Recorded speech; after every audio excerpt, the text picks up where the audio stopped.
Chapter 1084. Li Nanheng glanced at her without batting an eyelid. He looked at her with a pair of eyes that were half awake and half drunk. His eyes were so deep and dark that Feng Ling turned her head away and did not look at him again. The man looked at her and said, "I don't know. I can probably walk." As he spoke, he took a step back from the wall. She didn't know if it was intentional or not, or if he really couldn't stand properly, but he suddenly staggered 2 steps to her side. Suddenly, almost half of his body weight fell on her. Feng Ling was caught off guard by his sudden fall. She quickly raised her hand to support him, but she was still forced to take 2 steps back. She was almost pressed against the wall by him. Fortunately, she reacted quickly. Feng Ling frowned because of the smell of alcohol on the man's body. She supported his chest with both hands and then raised her hand to support his arm. She turned to look at Li Nanheng, who seemed to be unable to support his body, and lowered his head. Against the light, she couldn't see his expression, but the smell of alcohol on his body was indeed strong. The man didn't speak again but leaned most of his body weight on her. Feng Ling wanted to say something, but seeing that he smelled of alcohol, she felt that there was no need to say anything. She turned to see that Mr. Mo's men had left, leaving only the 2 of them, so she could only help him out. When they reached the door, the wind outside blew. Obviously, Li Nanheng was drunk. He looked for the car key on his body and staggered toward the parking lot. Although he was drunk, it was a little difficult for her to suddenly hold him back with his strength. Feng Ling rushed to hold his arm. "Don't go over. How can you drive like this? I'll send you back." Li Nanheng acted as if he didn't hear her. He raised his hand to wave her hand away and was about to walk to his car. Feng Ling looked back and saw that Jin Wan's car had also been driven away by the bodyguards. She felt a little strange. If Mrs. Mo knew that she was still here, she definitely wouldn't be so ruthless and drive away the car. After all, she could take Mr. Mo's car back. But now everyone was gone, and only Li Nanheng's car was left. Feng Ling glanced at the parking lot. Although she was puzzled, she still raised her hand to grab the car key from Li Nanheng's hand and then help him to walk toward the jeep. As they walked, she said, "Where do you live now? I'll drive your car back." The man who fell on her did not speak, but his head leaned toward her. Feng Ling frowned and raised her hand to push his head aside. However, she was pushed so hard that the man staggered forward and almost fell on the car. Feng Ling hurriedly reached out to hold him. As soon as she did, the man subconsciously grabbed her arm and abruptly pulled her in front of him. Because of the sudden strength of his hand, Feng Ling fell forward. As she fell against the car door, her back was suddenly pressed tightly by the man. He was behind her, firmly imprisoning her between his chest and the car door. Feng Ling's face was pressed against the cold car window. Her mind was particularly clear. She was about to kick him back when the man seemed to inadvertently block her leg with one leg. At the same time, he pressed her down and rested his chin on her shoulder. He abruptly hugged her from behind with a drunken look. "Li Nanheng." Only then did Feng Ling realize that something was wrong. Her expression turned ugly, but being imprisoned by the man behind her, she couldn't turn back. She could only say coldly, "Are you pretending to be drunk?" The man behind her did not speak. He pressed down on her and held her tightly in his arms. Feng Ling suspected that this man had planned for her to send him off from the beginning. Otherwise, with his alcohol tolerance, how could he have gotten drunk after drinking for such a short while? Feng Ling wondered if this man had intended for her to send him off. "Let go of me." Feng Ling was furious. "Let go." The man moved, but he seemed to inadvertently rub his slightly stubbled chin against the skin on the back of her neck, causing goosebumps to rise all over Feng Ling's body. She couldn't bear it any longer and wanted to bend her arm to hit his abdomen to push him away. However, the man was still able to resolve all of her next moves. When she bent her arm, he seemed to inadvertently hold her arm, not allowing her to exert any strength. When she moved her leg, his leg firmly pressed against hers, not giving her any chance to struggle. Li Nanheng. Feng Ling was really angry. She pressed her face against the car window and said coldly, "Don't mess around in public. Let go of me." The man lowered his head to the back of her neck and said hoarsely with a hint of drunkenness, "How am I messing around? Do you mean that if this isn't a public place, I can mess around with you?" Feng Ling furrowed her brows. She exerted some strength behind her but was still held by him. She angrily twisted her body between his arms and the car door. Her fingers that were held firmly in the man's palm also dug hard into his palm. Suddenly, she saw a car driving by. The headlights of the car were slightly dazzling. She instinctively turned her head away. Li Nanheng seemed to know that her eyes were dazzled by the light. In order to let her turn her head away smoothly, he slightly relaxed his strength. She immediately took advantage of his relaxation and suddenly pulled her hand out. She turned around abruptly and looked directly at the man in front of her. She raised her leg and was about to kick him when she suddenly saw the dark light in the man's slightly drunken eyes. He lowered his eyes to look at her. His eyes were very dark, but in the darkness, there seemed to be light. She suddenly choked back the curse that was about to come out of her mouth. She only looked at him coldly. However, the man in front of her only lowered his head to look at her. As though he felt more comfortable because she turned around, he pressed her against the car door. He lowered his eyes to stare at her and then at her lips that were pursed into a line due to anger. His eyes darkened even more, and he slowly lowered his head to her lips. Feng Ling's heart skipped a beat. Just as he was about to kiss her recklessly, she abruptly turned her head away to avoid him. The man did not change because of her movements. However, when Feng Ling thought that he might kiss her face, the man suddenly tilted his head and fell forward on her.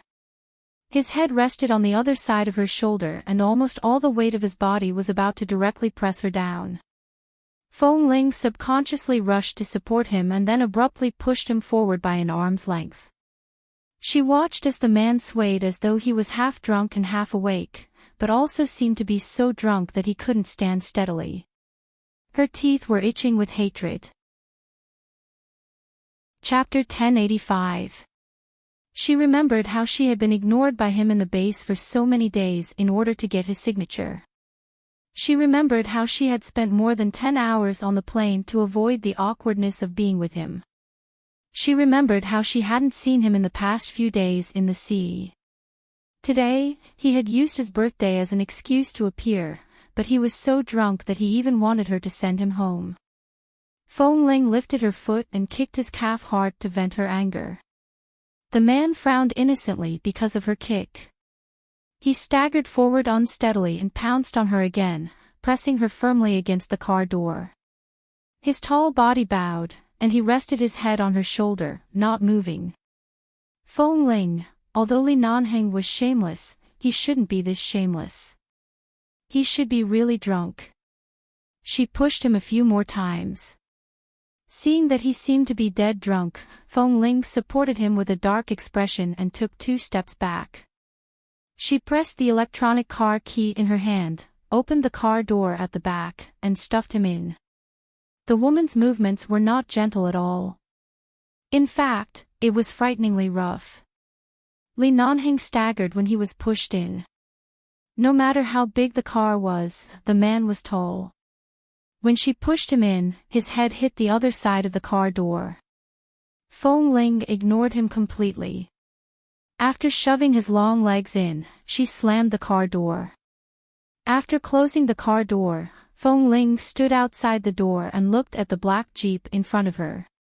This was the car that Li Nanheng liked. He didn't stay in High City for long and specially bought a car. Did he plan to come to High City often? Previously, she seemed to have heard someone say that recently, because of the underground arms business between him and Mr. M.O., he often flew over. She didn't know if it was because of this. But what was she avoiding by coming to High City, a place she was not familiar with? Fong Ling stood alone outside the car door for a while. After feeling the cold wind for a while, she felt some of her depression dissipate. She opened the car door and sat in the driver's seat. After sitting in, she looked back and saw that the man was still in the position she had shoved into the car. He had not moved. It seemed that he was really drunk. She retracted her gaze, fastened her seatbelt, and drove him to find a hotel. She didn't know where he was staying, so she could only find a hotel nearby for him to stay in. In any case, it was impossible for her to bring him to where she was staying now. She couldn't do something like inviting a wolf into her house. Even if this wolf seemed to have become a cold wolf in recent months, it was still a wolf. Fong Ling drove the car to a 5-star hotel closest to the Ion Zi Jing Qing clubhouse. She didn't have much of a concept of a 7-star hotel, but this hotel looked pretty good. She parked the car in the opposite parking lot and opened the back door. She looked at the man who was still lying there and reached out to help him up. It was at this moment that Fong Ling discovered that it was much more difficult to help a drunken man out of the car than to carry a 300-pound sandbag and run. She spent a lot of effort to help him up, but the man placed all his weight on her shoulders. When she finally managed to pull him out of the car, the man staggered and leaned against her, allowing her to support him. The smell of alcohol on his body was close to her nose, causing her to feel a little irritated. After locking the car, she supported him toward the main entrance of the hotel. She wasn't far from the hotel's main entrance. Walking 100 meters was more strenuous than walking a mile. She really couldn't tell if he was doing it on purpose or if people were like this when they were drunk. He looked like he couldn't wait to crush her to death. When she finally entered the hotel, the staff in the lobby saw her supporting a tall man and hurriedly stepped forward to help her. However, Li Nanheng glanced coldly at an angle that Fong Ling couldn't see. At the same time, he raised his hand to hold her waist and even bent his body to press his head tightly against her neck, looking cold and indifferent as though no one except for her was close to him. Fong Ling didn't see his expression. She only felt that this man seemed to want to tie her up with his arms. She lowered her head to glance at him strangely but couldn't see his face or his expression. She only saw that for some reason, the staff who were about to come over to help suddenly retreated as though they didn't dare to come over. Fong Ling found it strange. Could it be that he had stayed in this hotel before and these people recognized him and didn't dare to touch him? Fong Ling couldn't figure it out. This man was really too heavy. She helped him to the elevator and said, "Help me get a room first. After I help him in and let him lie down, I'll come down and give you his identity card." "All right, miss, please wait a moment." Smelling the smell of alcohol on the tall and handsome man she was supporting, the staff at the front desk smiled at her understandingly and then asked the security guard to help her press the elevator button. At the same time, she reminded, "Please come down as soon as possible to apply for a new identity card. We see that it's too difficult for you to support him, so we made an exception this time. Under normal circumstances, it's not allowed to get a room without seeing the identity card." "Got it." Fong Ling didn't say much. After the elevator door opened, she quickly helped Li Nanheng in. The security guard followed in, holding a room card in his hand. After following them to the upper floor, the elevator door opened and the security guard walked out. Seeing this was the 6th floor, Fong Ling supported him while following the security guard.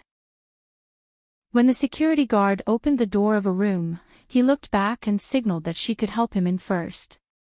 She quickly dragged Li Nanheng, the big burden, in. The man was almost tightly pressed against her.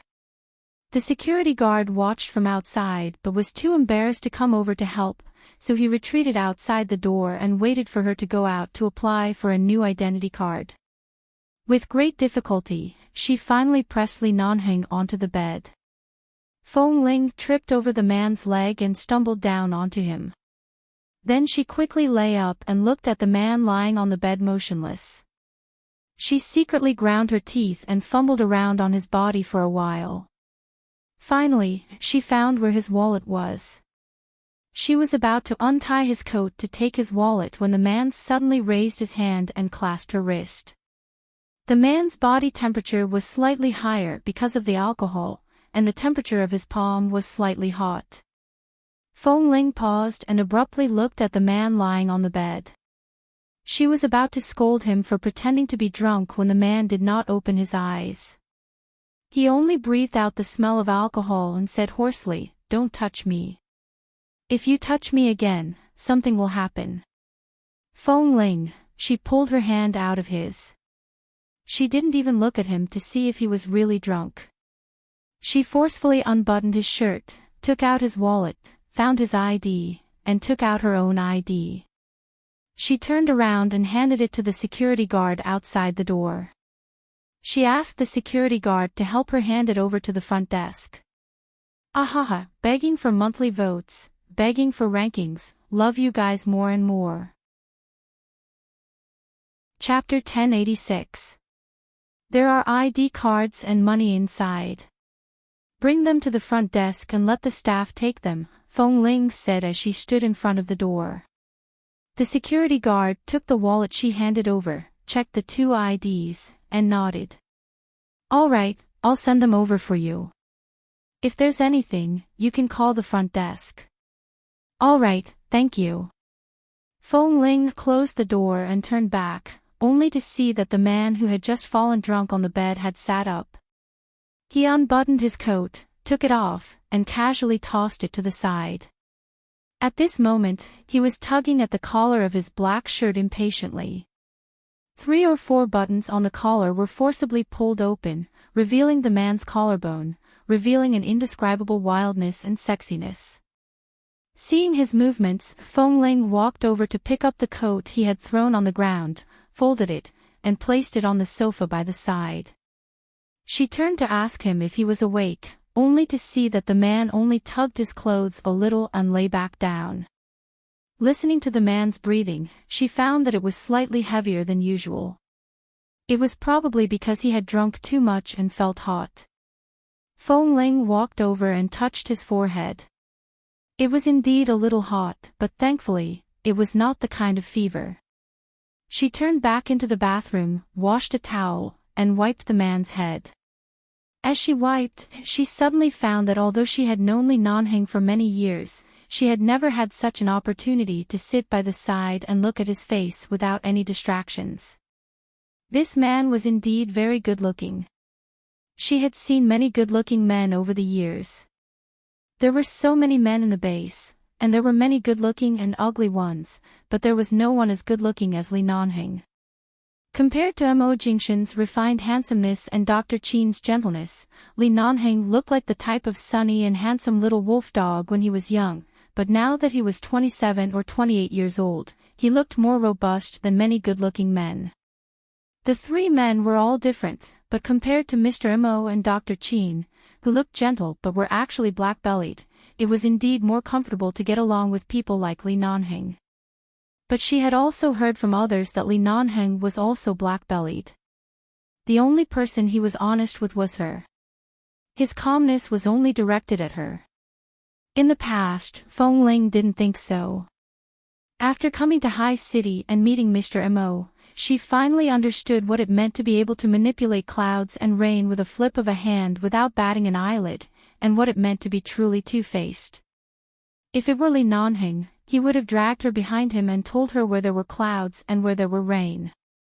When she was about to deal with it herself, he had already helped her settle everything. These 3 men had completely different personalities, but they miraculously became such close brothers, especially Li Nanheng's temper.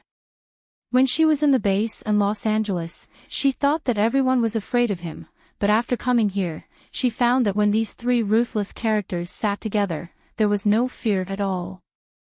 They were completely stabbing each other with knives.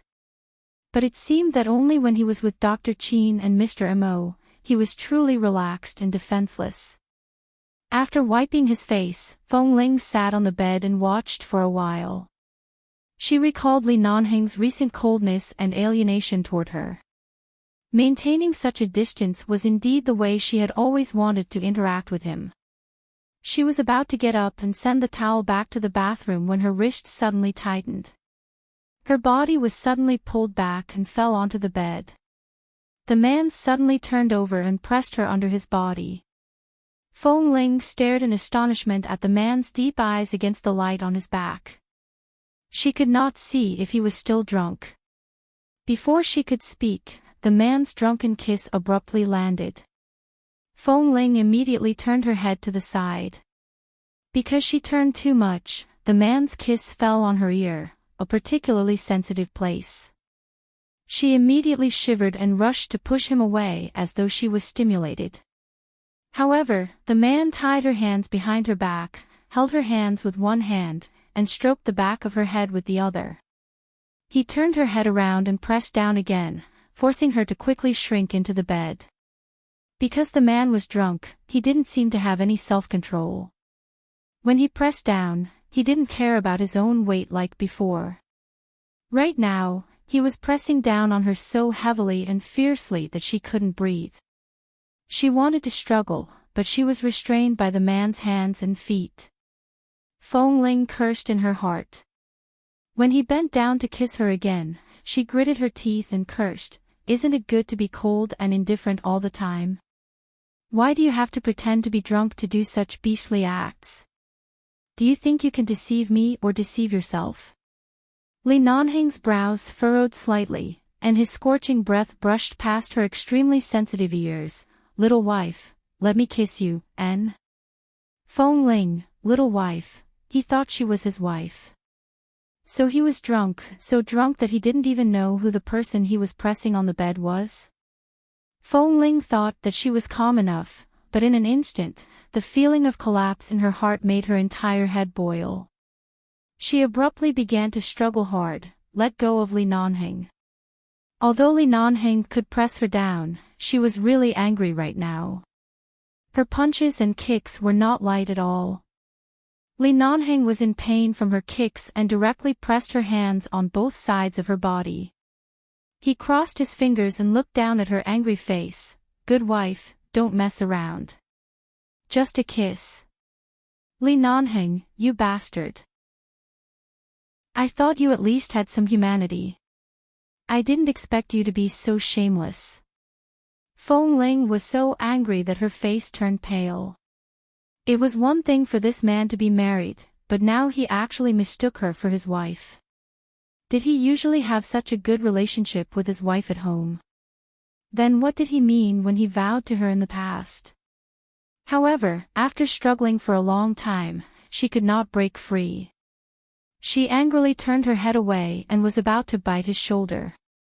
However, when she tilted her head and was about to bite him, the man suddenly turned his head to meet her, accurately blocked her angry lips, and directly kissed her deeply.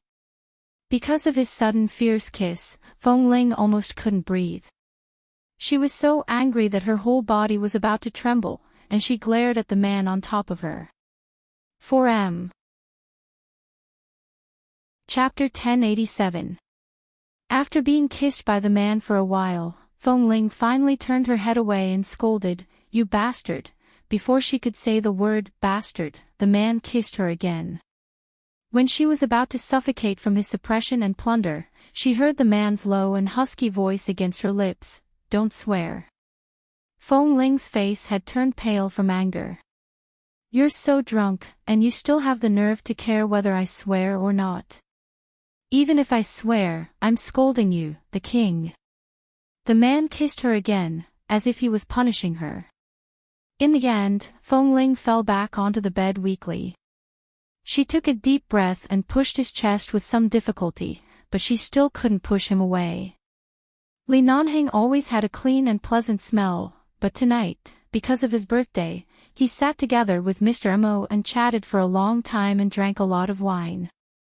No matter how expensive the wine was, when all kinds of wine were mixed together, it wouldn't smell good. Especially Feng Ling, who drank red wine until she was drunk last time, was allergic to the smell of wine and wanted to avoid it. He didn't give her any chance to avoid it. She pushed his chest. Sober up first. Get up. She felt uncomfortable being stared at by the man as if he was staring at a prey in his cage. She pushed him for a long time, but he still pressed her tightly and didn't move at all. Li Nanheng, even if you're in heat, you have to look at the other party clearly. Get up first. I'm not your wife, you. Feng Ling's words were stopped by the man's unreasonable kiss again. Feng Ling looked at this shameless man in disbelief, but he didn't give her any chance to dodge. He sucked on her lips heavily. When she opened her mouth to bite him, he brushed his tongue between her tongue and sucked on it, causing her entire body to go numb. If she wasn't angry, if she had sensed it carefully, she might have been able to feel that the man's fierce and domineering kiss had a hint of accommodation for her. No matter how she wanted to bite him, he only kissed her patiently. Bit by bit, he went straight in, sucking her lips and tongue until they were burning hot and numb. Feng Ling forcefully pulled out a hand to hit his shoulder. The man once again raised his hand to pull her hand down, pressing it against her side. The man's unique scent and the strong smell of alcohol rushed into her nose and between her lips and teeth, causing her brain to swell and her heart to ache. She didn't know what kind of pain it was, but when she thought of how Li Nanheng treated her like his wife, and how this man behaved intimately in front of his wife, she felt as though she was about to explode. Is this the legendary jealousy? Feng Ling angrily tried to turn her face away. She almost arched her body on the bed, trying to avoid his lips. However, the man tightened his grip on her, not giving her the slightest chance to break free. It wasn't until he moved his lips to her ear that she got the chance to scold him. Li Nanheng, if you dare to do that kind of thing to me again, I promise you won't see me again for the rest of your life. Li Nanheng didn't speak, but he suddenly quietened down. He leaned over her, pressed his lips against her ear, and didn't move again. Do that kind of thing again. Li Nanheng slowly shifted his gaze to the little woman under him. It was rare for him to not have a straight face but a face full of anger. What did he do to her? What kind? The night was dark. Feng Ling didn't look at the man's eyes. She didn't know if he was awakened by her roar or something. She pushed him hard, and this time, the man was finally pushed away by her. He lay down by the side. Feng Ling instantly sat up and was about to get off the bed when the man suddenly turned over and pulled her into his arms. He forced her onto the bed again. This time, he didn't press her down but lay by her side, holding her in his arms. Are you drunk or not? Don't be so shameless. I'm not your wife. In her life, Feng Ling had never felt as though her heart had been fried. She had all kinds of feelings. Sour, painful, everything. She didn't expect that this man's strange call of a wife would suddenly cause her to lose control of her heart to such an extent. Li Nanheng didn't answer but used his increasingly determined actions to tell her that she was his wife. He hugged her tighter and tighter, not giving her a chance to break free. Feng Ling's heart was still exploding. She closed her eyes. The light in the room was very bright, but when she closed her eyes, it still felt dazzling. She turned her head to avoid the light and the man's breath. Suddenly, she felt particularly powerless. She didn't return to 11 base not because of the dignity she lost back then, but because of him. She insisted on not returning, not because she didn't like it, but because she couldn't do it. But she was in High City, and he was also in High City. She avoided him, but he approached step by step. They had clearly already given each other the cold shoulder. Now that she was stimulated to the point where she could completely feel the depression in her heart, the resistance and jealousy in her heart, did he really feel a sense of accomplishment? Must he let a person like her completely fall in love and die for a love? Only then would he be satisfied. But today, she found out. It turned out that the reason she had been forcing herself to hold on. It turned out that she had been saying that she didn't care. But it couldn't compare to his affectionate words of a wife. Fong Ling closed her eyes and didn't want to move anymore. Even if she moved, she couldn't break free. In the end, she simply didn't waste her strength and just lay there quietly, letting the man's arms hold her. She almost fell asleep in those inexplicable emotions. She seemed to feel that the man was watching her by the side, but she didn't want to open her eyes. Li Nanheng looked at the little woman beside him, who had finally learned to be jealous and angry, and fell into self-reproach because of her jealousy and anger. He firmly imprisoned her in his arms. No matter how dark the night was, it couldn't be darker than his eyes at this moment. He stared fixedly at the woman in his arms, who was finally beginning to be controlled by her emotions. Finally, she let herself fall asleep. The man raised his hand to touch her face. He felt the coldness of her cheeks and slowly sat up. Fong Ling must have really angered herself. When she fell asleep, her brows were still slightly furrowed. Li Nanheng picked her up and placed her back on the bed. He let her rest on the pillow and then covered her with the quilt. Looking at Fong Ling, who seemed to be in a bad dream, he gently stroked her soft hair. "Fool, you're jealous of yourself. Let's see how long you can stay calm." 4M. Chapter 1088. Qin sighting called. It was probably because he had seen the two women at Zijingqing Clubhouse tonight that he, the usually calm Dr. Qin, had finally been triggered. It was rare for him to continue drinking. When Li Nanheng answered the phone, he glanced back at Fong Ling, who was sleeping on the bed.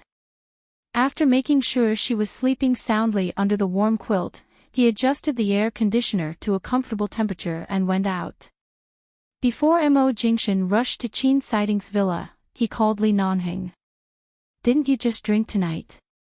Why are you drinking at Qin Sighting's place again?" Li Nanheng had already arrived. He sat on the sofa, glanced at the bright lights in the villa area outside the window, and then glanced at Qin Sighting, who was standing in front of the floor-to-ceiling windows with a gloomy and cold expression. "I was afraid he would take things too hard, so I came to take a look.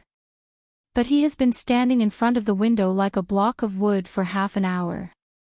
I suspect he has already entered a meditative state and can't hear anything." Speaking up to this point, Li Nanheng raised his hand and rubbed between his brows. If it weren't for Qin Sighting, he wouldn't have left Fong Ling alone in the hotel.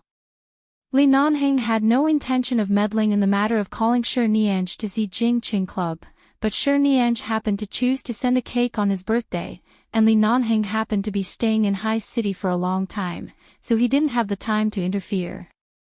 However, he still couldn't bear to see Qin Sighting's lonely and indifferent appearance these past few years. When Mo Jingshan arrived, Qin Sighting was still standing in front of the floor-to-ceiling windows. "How long has he been standing there?" Mo Jingshan walked in. Li Nanheng turned to watch the tall man walk in. He flicked the cigarette ash with his well-defined fingers and raised his brows. "He has been standing there since he came back. He was like this when I came. Speaking of which..." He glanced at Mo Jingshan. "You can still come so late.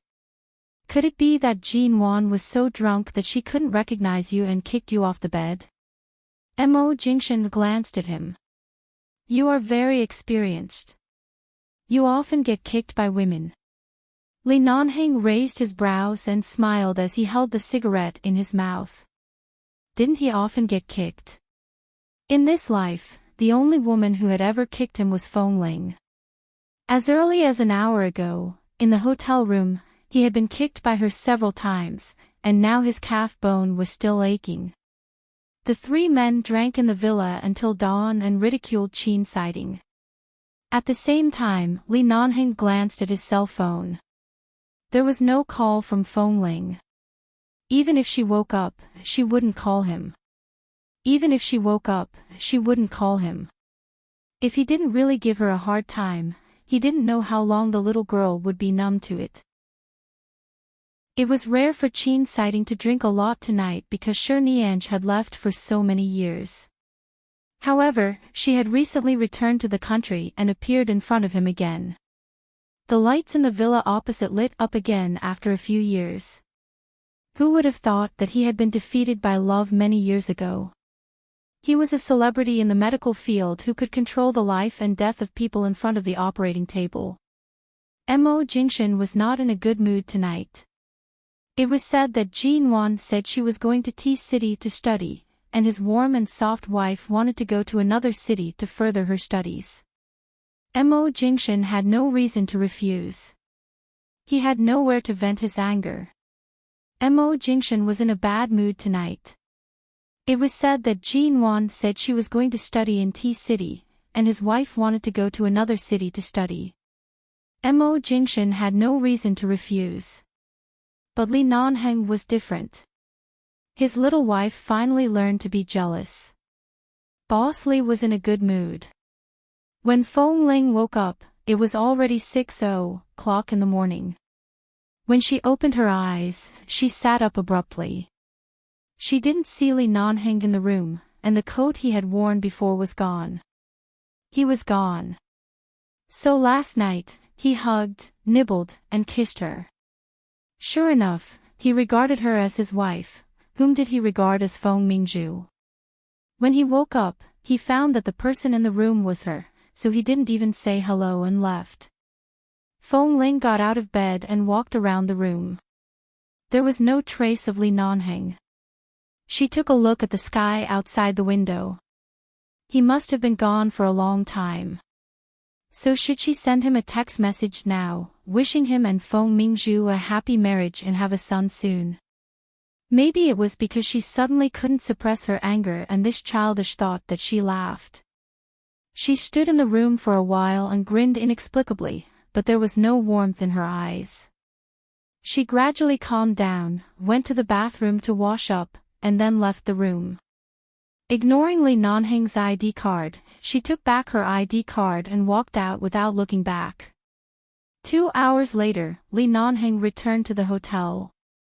Seeing him come back, the staff at the front desk respectfully handed him his ID card, and at the same time said respectfully in a low voice, "Mr. Li, Miss Feng didn't say anything when she left, but she didn't look very good when she left." Li Nanheng responded lightly, glanced at his cell phone, and sent a text message to Feng Ling as he walked out. "I drank too much last night. Sorry."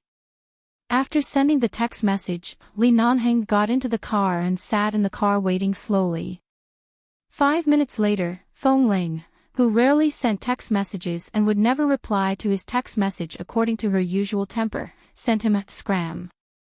Looking at the angry word and the exclamation mark, Feng Qiu felt a chill down his spine. Li Nanheng sat in the car and laughed. Little Feng Ling, who had always tried to be calm and cautious in everything. Today, she completely exploded. She was quite cute. Li Nanheng looked at the word with a smile and did not reply. He threw the cell phone on the passenger seat, started the engine, and drove away from the hotel. After exploding, Feng Ling began to deliberately avoid any place where Li Nanheng was. Knowing that he was in High City recently, Feng Ling didn't even go to the Mo Corporation. She just stayed by Jin Wan's side every day as a door god. Whether it was Jin Wan's studio, the conference room, or other occasions, or the U Garden, except for her current temporary residence, Feng Ling had almost become Jin Wan's pendant. If it weren't for Mr. Mo, Feng Ling would not leave for a moment. Jin Wan also clearly found that Feng Ling's recent state was not very good, and couldn't help asking her, "You don't even want a little personal rest recently? You've been guarding me every day. Is it because someone very dangerous is going to appear recently? You make me feel a little scared." Feng Ling, "No, I just feel that since Mr. Mo asked me to guarantee your safety, I can't be too negligent. Jean Wan couldn't help laughing. You've been so protective of me. Why do I always feel that you seem to be hiding from someone recently? No, you're wrong. Jean Wan raised her eyebrows. Really? No. Chapter 1089. Mrs. Mo planned to go to a very famous university in T-City to further her studies. Mo Jingshan couldn't go to T-City to accompany her, so Feng Ling was naturally responsible for Mrs. Mo's safety throughout the journey. However, Mr. Mo arranged an apartment very close to T University for Jean Wan. He also arranged an apartment next to the apartment for Feng Ling, but Feng Ling didn't live there. The reason was that when Feng Ling arrived in T-City, she met Wen Liqing, who was in China. At first, Wen Liqing said that the medical school in the United States, where she had studied, sent her to China to be a guest professor at the famous medical school in T-City for 3 months. Her relative happened to have an empty house here, so she came to live there. The house was not small, and it was boring to live alone. Seeing Feng Ling came, she asked her to live with her. Anyway, there were several bedrooms in the house. Even if Feng Ling didn't like to be disturbed when she slept, there would be no problem. The place where Wen Liqing lived was not far from Jean Wan's residence. It took about 20 minutes to walk and a few minutes to drive. It happened that Jean Wan didn't plan to live in an apartment after arriving in T-City, but chose to live on campus. This place was closer to T University, and Feng Ling and Wen Liqing were good friends, so Feng Ling agreed to live there. In T-City, Jean Wan stayed at school all day during the day and didn't even come out at night. Nominally, Feng Ling came to protect her, but she couldn't enter T University at will, so she spent most of her time with Wen Liqing. There will be a fraternity party at the medical school in the evening. I don't think I can come back tonight. If you are hungry, you can eat by yourself. Don't wait for me. Wen Liqing filled the refrigerator with food before leaving. Feng Ling didn't need to do anything at all. When it was time, she opened the refrigerator and saw all kinds of cold, hot, or ready-to-eat food in it. She didn't feel hungry at all. Wen Liqing was the kind of woman who looked very gentle but was very careful and warm. Even if she left Feng Ling alone at home, she would arrange everything at home properly and wouldn't make Feng Ling feel uncomfortable at all. In the evening, someone knocked on the door. Feng Ling looked at the time and knew that it was definitely not Wen Liqing who knocked at the door at this time, so she ignored it. In the end, the person outside knocked on the door again after a while. However, the knocking sound seemed to be very patient. This floor wasn't high, and she had some self-defense items on her. Under the coffee table in the living room, there was a small electric baton that Wen Liqing had left for self-defense. After listening to the knocking for a while, Feng Ling picked up the electric baton under the coffee table and turned to open the door. The moment she opened the door, Feng Ling's gaze was cold and calm, but she suddenly saw a man standing outside the door. The coldness in her eyes froze. Dr. Wen was also surprised to see Feng Ling here. His cold eyes lingered on Feng Ling for 2 seconds and he said indifferently, "Xiao Qing is not here. Miss Wen has a fraternity party at the medical school tonight. She went out with several seniors and won't come back until very late or tomorrow morning." "Dr. Wen, what are you doing?" Feng Ling looked at the man in front of her. It seemed that in her impression, the time she met Dr. Wen was in the infirmary of the base, or every time someone was injured, or in the hospital. Every time, he was in a white work uniform, which always looked elegant and cold. Now he was wearing a very casual light brown shirt, and his hair was clean and fluffy. Even if she didn't know he was a medical worker, she knew he was definitely an unapproachable flower. Dr. Wen was silent for a moment. "Are you staying here with her?" "Yes, she asked me to stay here temporarily." Dr. Wen nodded. "When she comes back, give me a call." If it's urgent, you can come in and wait. No, if Li Nanheng finds out that I am alone with you in a room, he will probably fly over and tear me apart. Dr. Wen's words sounded like a joke, but there was not much smile on his face. He just glanced at the living room behind her and turned to leave. Feng Ling looked at Dr. Wen's back and felt that he seemed to come in a hurry.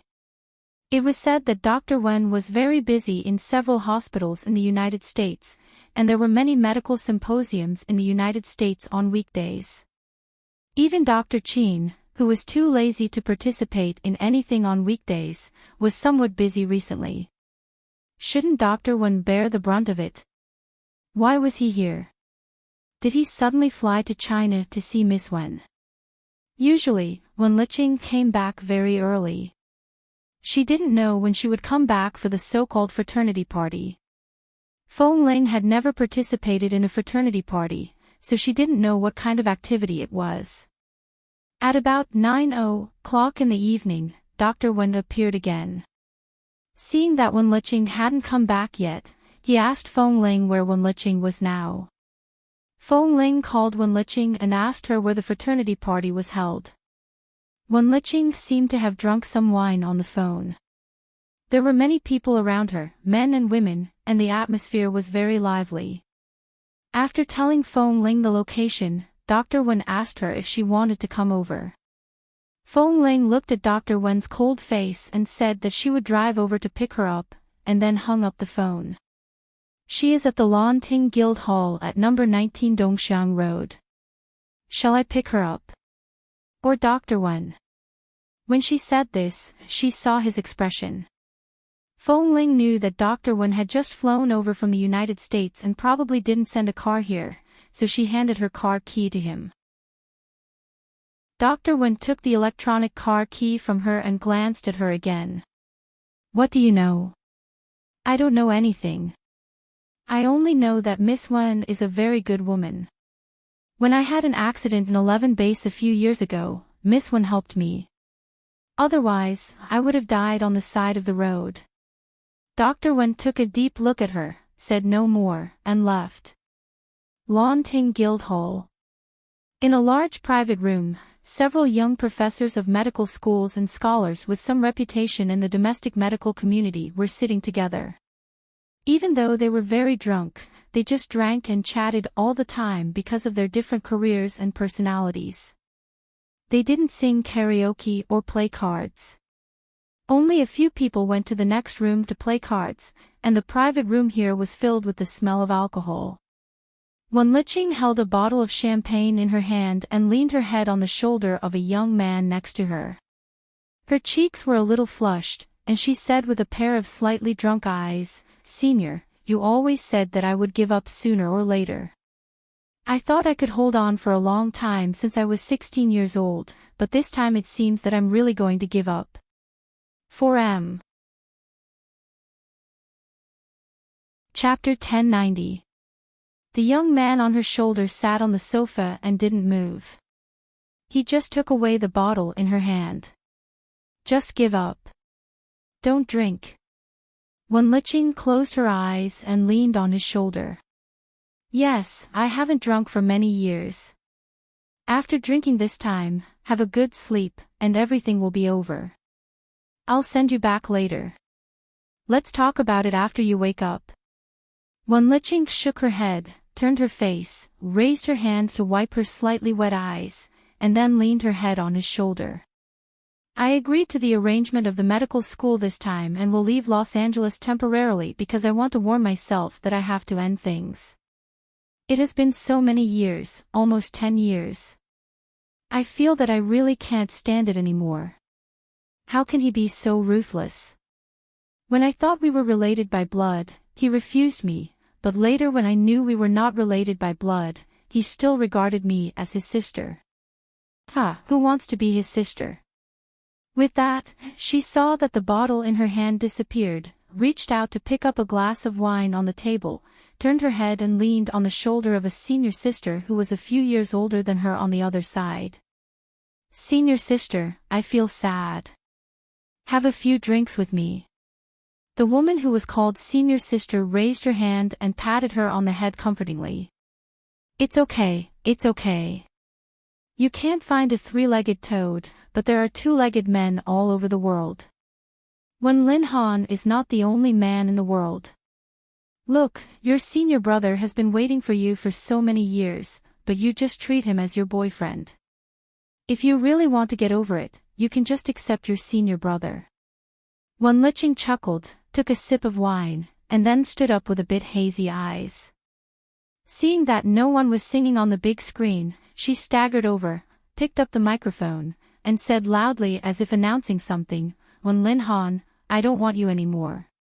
At this moment, the door of the private room was abruptly pushed open. A man walked in with a cold aura. His gaze unmistakably landed on the woman who usually wouldn't yell at anyone, but at this moment, she was holding a microphone and yelling. The originally noisy private room instantly fell into a strange silence because of the appearance of the man in front of the door. Wen Liqing didn't even look at the man who suddenly appeared in front of the door. She just took a deep breath. She finally decided to let go of the obsessions and things that she couldn't let go of since she was 16. Everyone in the private room looked at Wen Liqing, who was holding the microphone. Wen Liqing had always been the darling of their group. When she was in school, she had a good personality, studied well, treated others well, had a high EQ, and was very smart. She never had any resentment towards life, and almost everyone who came into contact with her liked her. She used to be a good girl, and there were many men who chased after her, but she always held back and refused to fall in love. A few years later, everyone knew that she had put her brother in her heart from the age of 16. The affairs of the Wen family were a bit complicated, but it was a blessing. Wen Liqing had never been able to break the taboo. In the end, because her brother did not have a real blood relationship with her, she finally broke the taboo, but Wen Lin Han insisted that they only had a sibling relationship and never took a step forward. Wen Liqing's emotional struggle for nearly 10 years finally came to an end after Wen Lin Han planned to be engaged to a woman arranged by the Wen family. In the past, everyone advised her not to take Wen Lin Han too seriously, but probably her God gave her all the excellence, but he didn't give her an open-minded heart. In terms of love, she just stuck to Wen Lin Han and stubbornly refused to turn back. It was the first time in so many years that they heard her say that she was going to give up Wen Lin Han. However, Wen Lin Han, who had always been hiding from her, suddenly appeared in T-City. What was going on? Wen Liqing didn't see him, so she held the microphone and shouted again, "I don't want you anymore. I don't want you anymore. Wen Lin Han, even if you kneel down and beg me now, I don't want you anymore. Everyone. Little princess, Dr. Wen is here. You don't have to shout so loudly. He can hear you." Wen Lin Han stood in front of the door, looking at the drunk woman who touched the microphone in her hand as if holding a treasure. His eyes were cold and he didn't speak. He just closed the door, stood there, looked at her, and didn't move. No one in the private room dared to speak. Everyone knew that Dr. Wen was cold and indifferent. This person seemed to be indifferent. There was nothing that he particularly cared about, and there was nothing that he could persist in, but in fact, he was not a person to be trifled with. At that time, many people in the medical community of various countries warmly invited him to work in various world-famous hospitals, but Dr. Wen didn't like them at all. In the end, he chose to be a carefree base doctor in the infirmary of 11 base. It could be seen that his temper was really not easy to control, and not everyone could shake the things he insisted on. So why did he suddenly appear in T-City at this time? It was simply like the sun rose from the west, okay? Wen Lin Han, let me tell you, it's not that no one wants me. I've kept myself chaste for you for so many years. I've been looking forward to it since I was a 16-year-old girl. I even kept my first kiss for you. Oh, no, I lost my first kiss long ago. But that was an accident. Every time I kissed you, it was an accident. You pushed me away every time. I didn't even give you a proper kiss. Are you worthy of my feelings for you for so many years? Everyone was wondering if it was appropriate for them to stay here any longer. If they allowed her to continue talking, who knew what other explosive things would be revealed? Especially now that Dr. Wen was standing here, watching Wenlicheng act like a drunkard with a straight face, they really didn't want to miss this big show at all. You can marry whoever you want. It has nothing to do with me. I will never think of you or miss you again. From tomorrow on, Wenlicheng, will avoid you whenever I see you. If I stick to you again, I will be hit by a car when I go out. I will choke to death when I drink water or eat. Why don't you drink yourself to death now? The man's voice suddenly sounded. No one in this private room dared to make a sound just now. Only the music on Wenlicheng's screen and her own roar could be heard.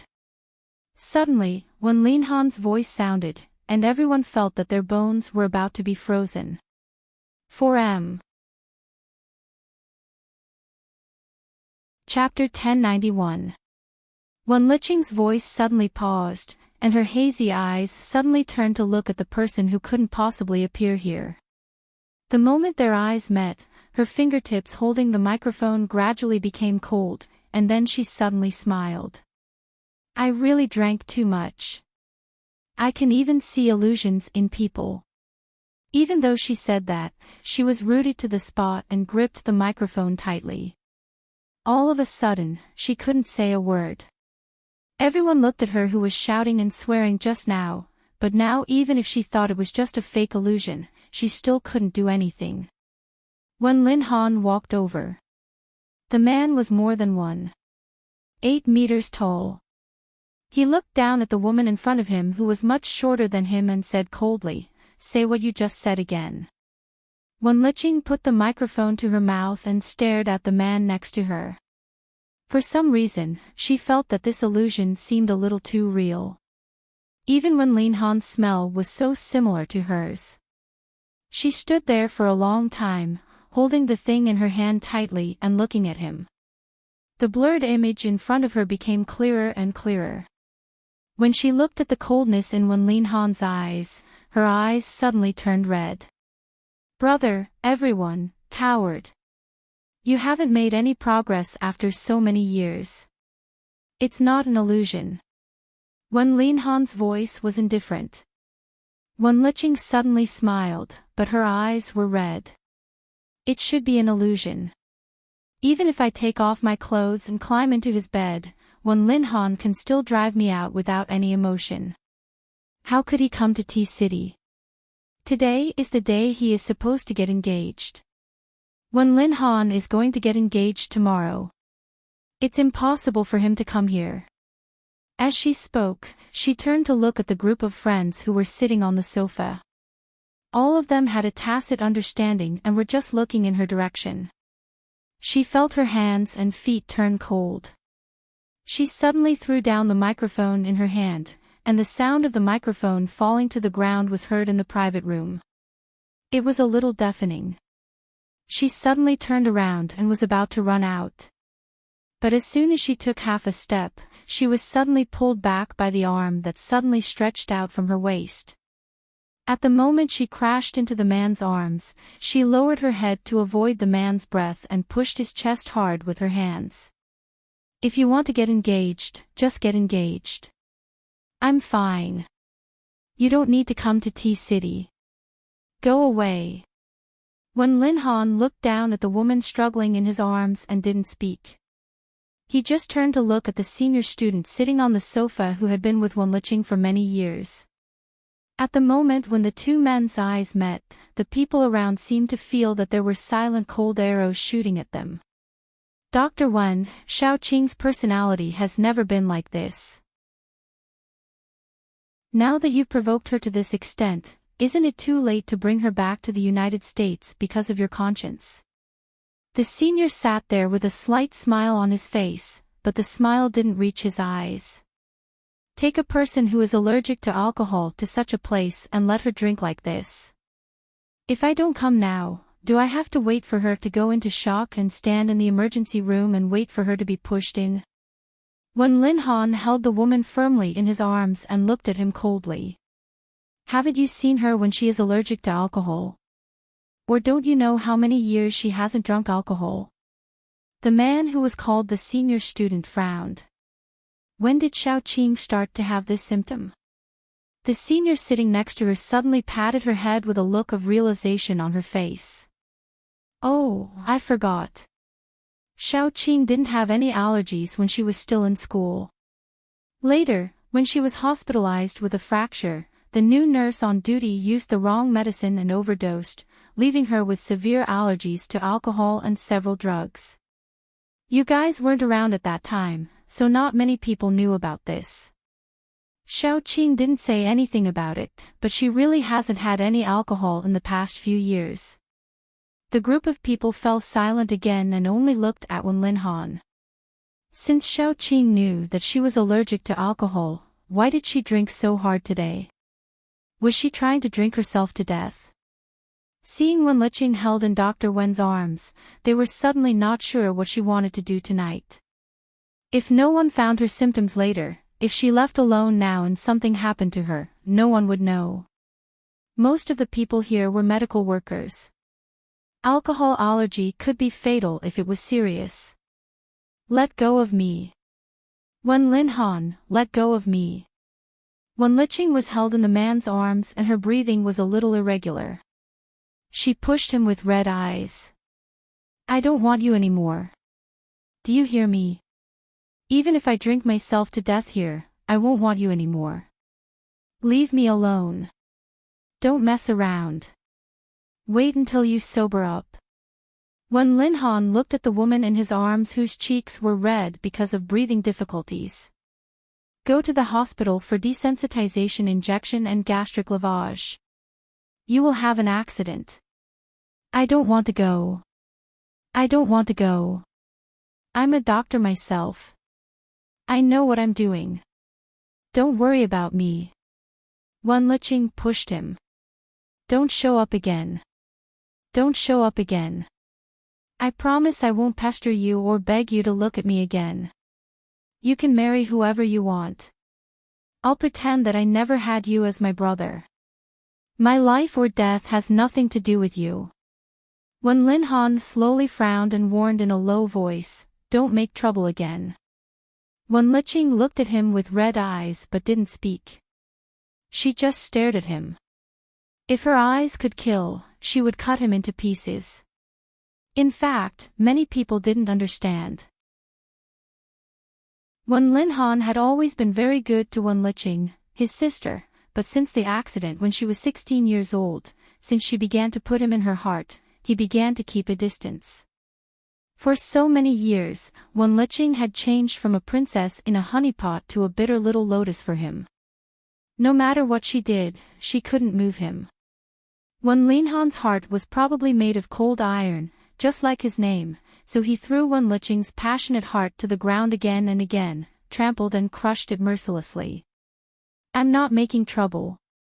Wen Liqing seemed to see that he didn't believe her words at all, so she simply stopped struggling and calmed down in his arms. Looking into his cold eyes, she said, every word I said just now is true, Wen Linhan. There are so many warm people around me, but I nailed myself to you for so many years. When you chose to be engaged to another woman, I should have pulled myself out. This scene, the people in the private room silently stood up and slipped out, leaving the large private room to the two of them. Seeing that some readers mentioned that they wanted to see the story of this couple, I can insert a small part in the existing part of the story.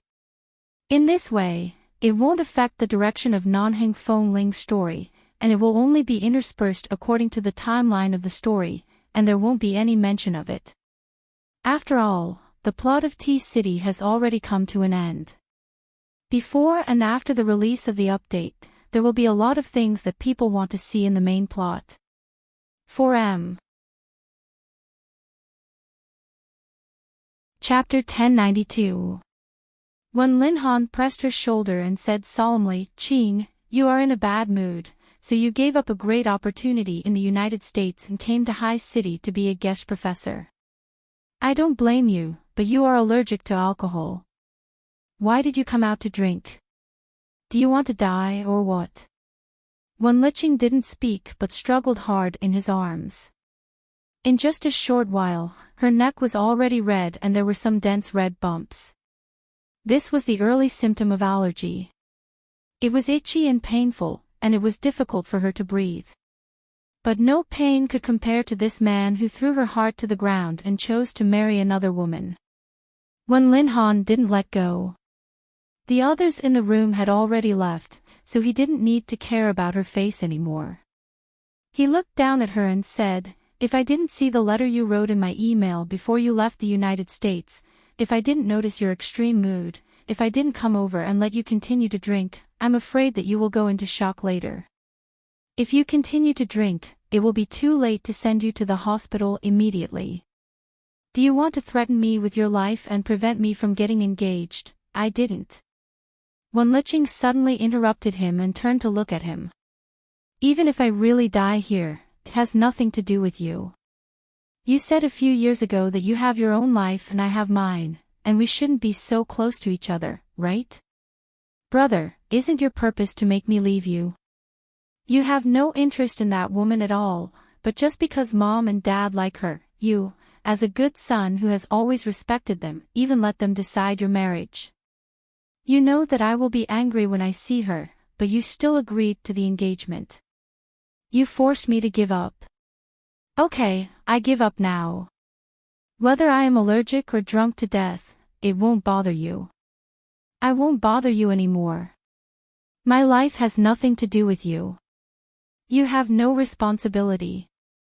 No one will blame it on you. You can continue to be a good son in the Wen family. Let me go." Wenlicheng's face instantly turned cold. "Ching, can you calm down?" Wenlicheng couldn't push him away at all. Probably because she had drunk too much, her skin was red and itchy all over, and her limbs were trembling faintly.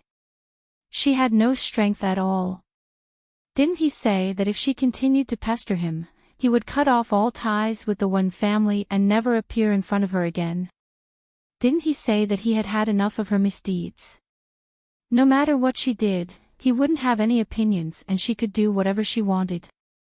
Before she left the United States, she had only been depressed in the middle of the night, so she sat in front of the computer and wrote a long, long letter. She wrote all the feelings she had for him since she was 16, everything, and then sent it to the email he hadn't used for many, many years. She thought that he couldn't see it. He hadn't used that mailbox for a long time. But he actually saw it. So what if he saw it? Everything she had shown over the years, which one of them was not more direct than those stiff words? Now she was finally going to give up completely and withdraw from his life. Even if the blood in her heart was almost dripping dry, she would not disturb him anymore. Wouldn't this be what he wanted and finally give him some peace and quiet? He could finally get rid of her. He was going to get engaged the next day, just as he wanted. Everything was going according to plan. Nothing was out of his control, everything was going according to the rules, nothing was out of his control, everything was peaceful, this was the life he wanted. Seeing the more and more red bumps on Wenlicheng's neck and face, Wenlicheng didn't speak anymore, but suddenly picked her up and walked out. Wenlicheng had no ability to resist now. She just closed her eyes, frowned, and said, "Since I was a child, everyone has praised me as the most obedient child.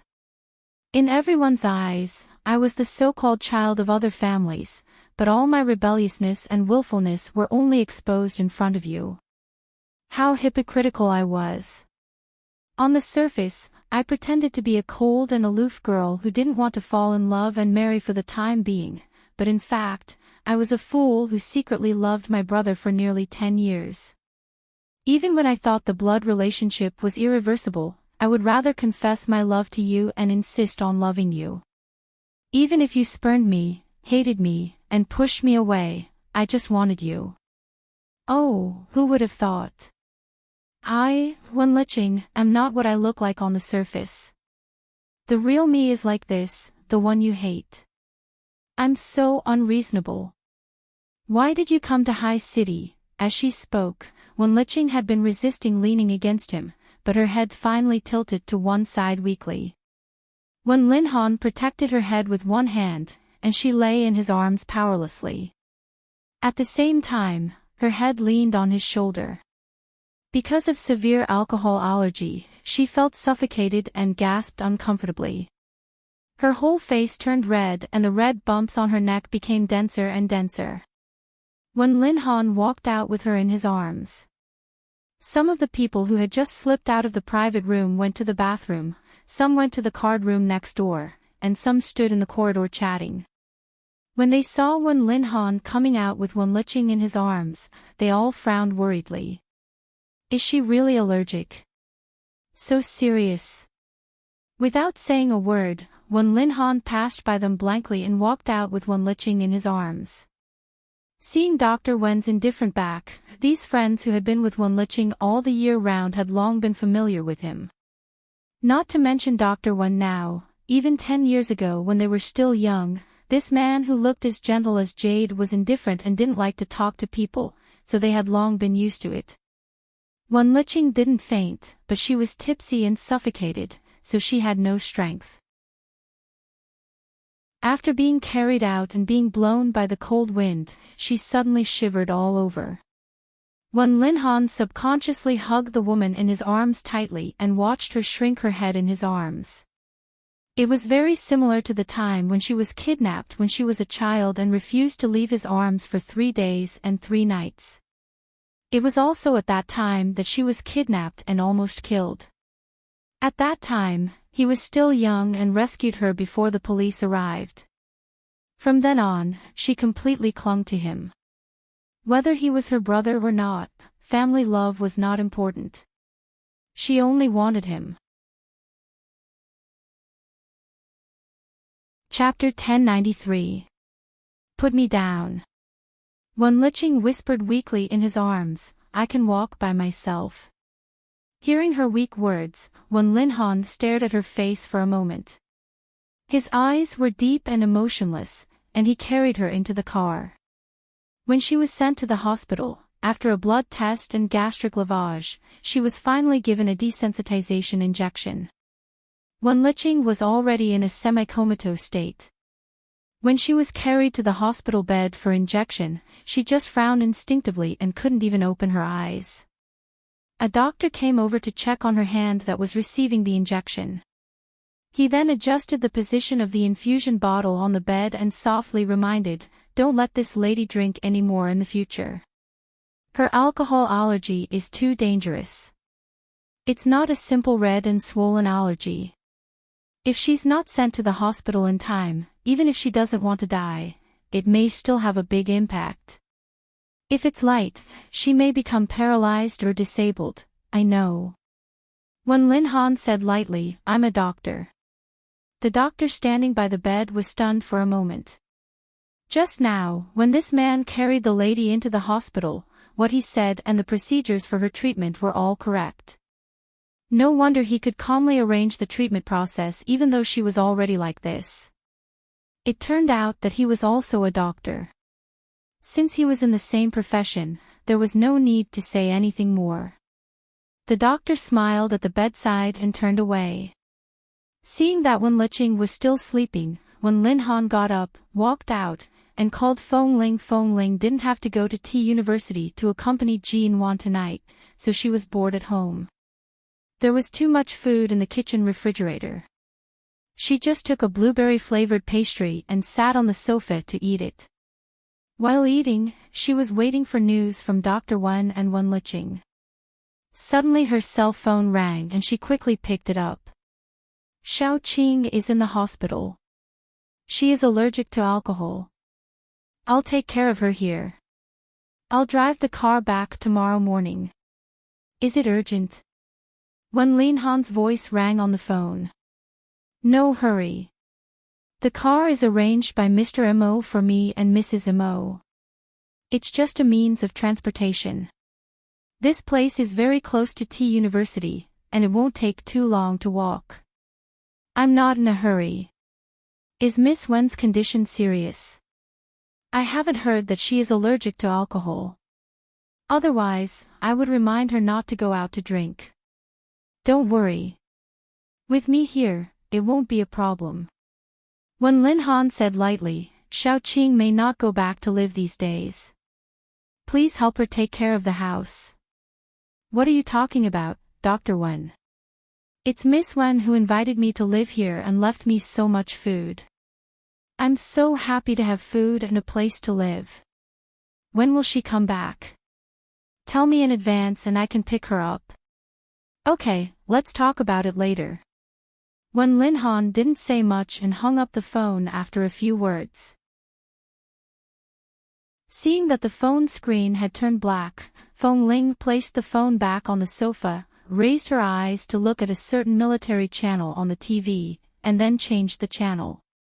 However, it was difficult to accept some American TV stations in China, so she could only connect to online TV. Feng Ling looked at it for a while and then glanced at the time. With Dr. Wen by her side, Miss Wen would be fine no matter what happened, but she was a little worried about Jean Wan. 2 days ago, Jean Wan asked her out to eat and asked her about Swan Group and the Su family in Los Angeles. Although Feng Ling didn't know much about Mr. Mo, she had heard some related people and things. After all, there were many people in 11 base. She could hear a lot of things just by listening to the brothers in the base. A while ago, when she was waiting for Li Nanheng to sign the contract, she often went to the base canteen every day and heard a lot of topics. She felt that something was wrong with Jean Wan in T University, but Jean Wan insisted that she didn't need a bodyguard to follow her in case she attracted too much attention.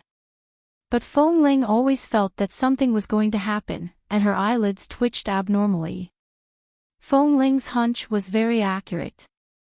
2 days later, at a bonfire party in T University, Jean Wan had an accident. It was a kidnapping.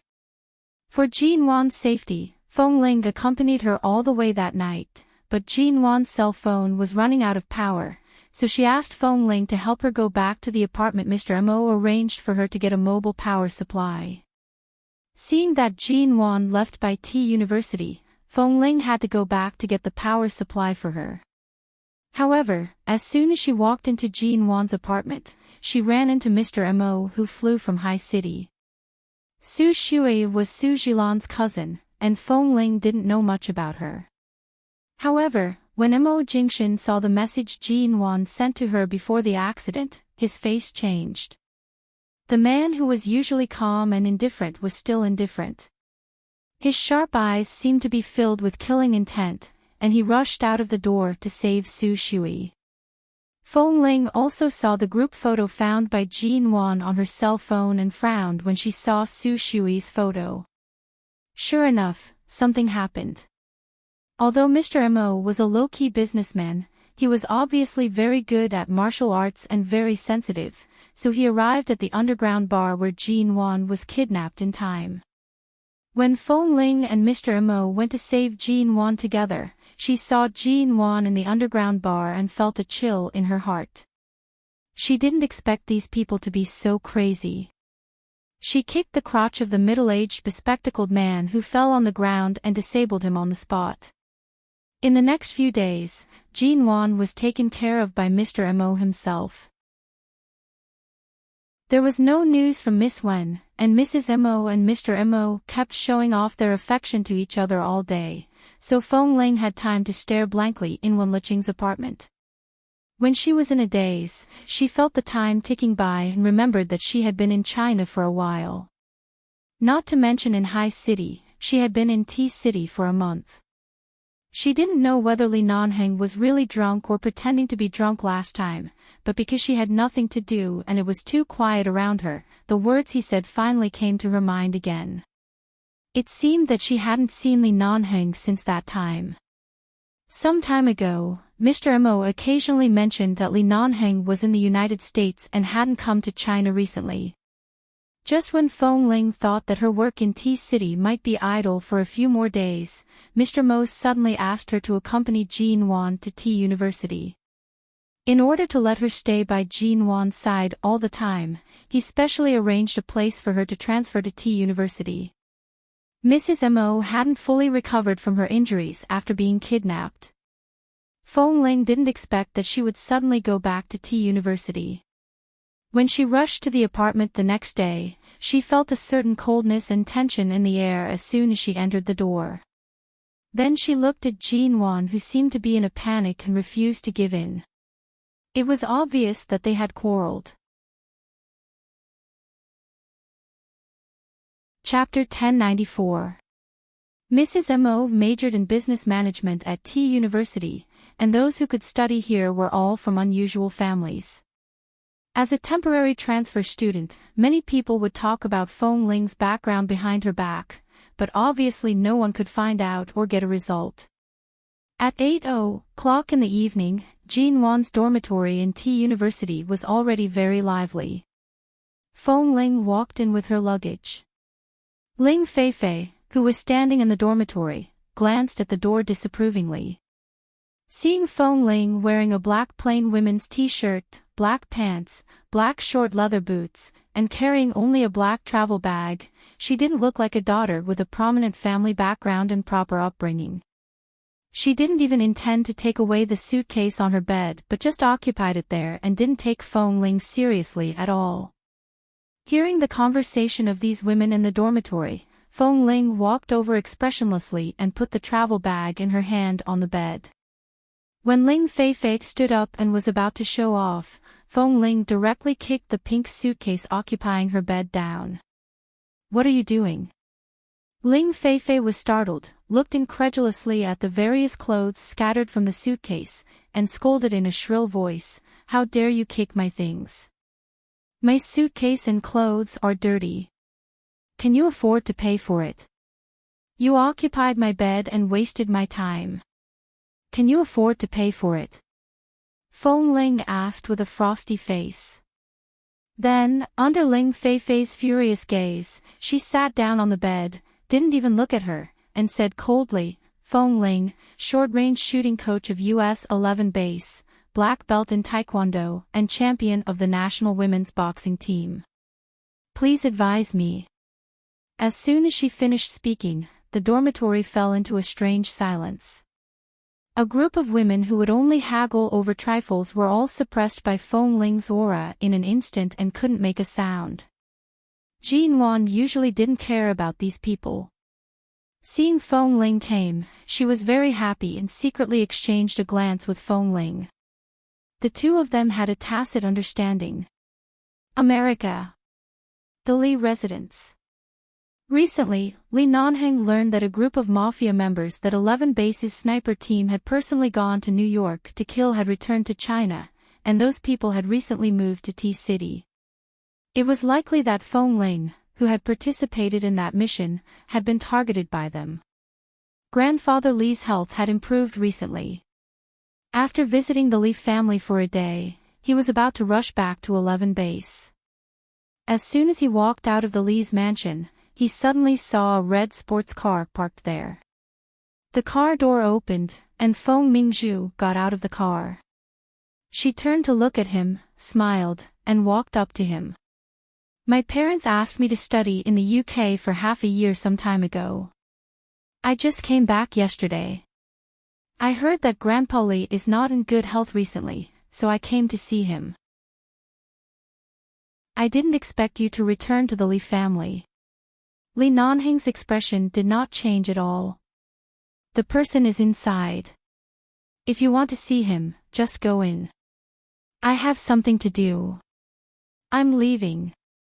Seeing that the man did not intend to stay for even a second, Feng Mingzhu looked at his back and suddenly said, "The strange marriage between you and my sister, who died early, is almost 3 years old, right? After 3 years, you will regain your freedom. Do you have anyone in your heart? Are you going to marry someone else once the time is up?"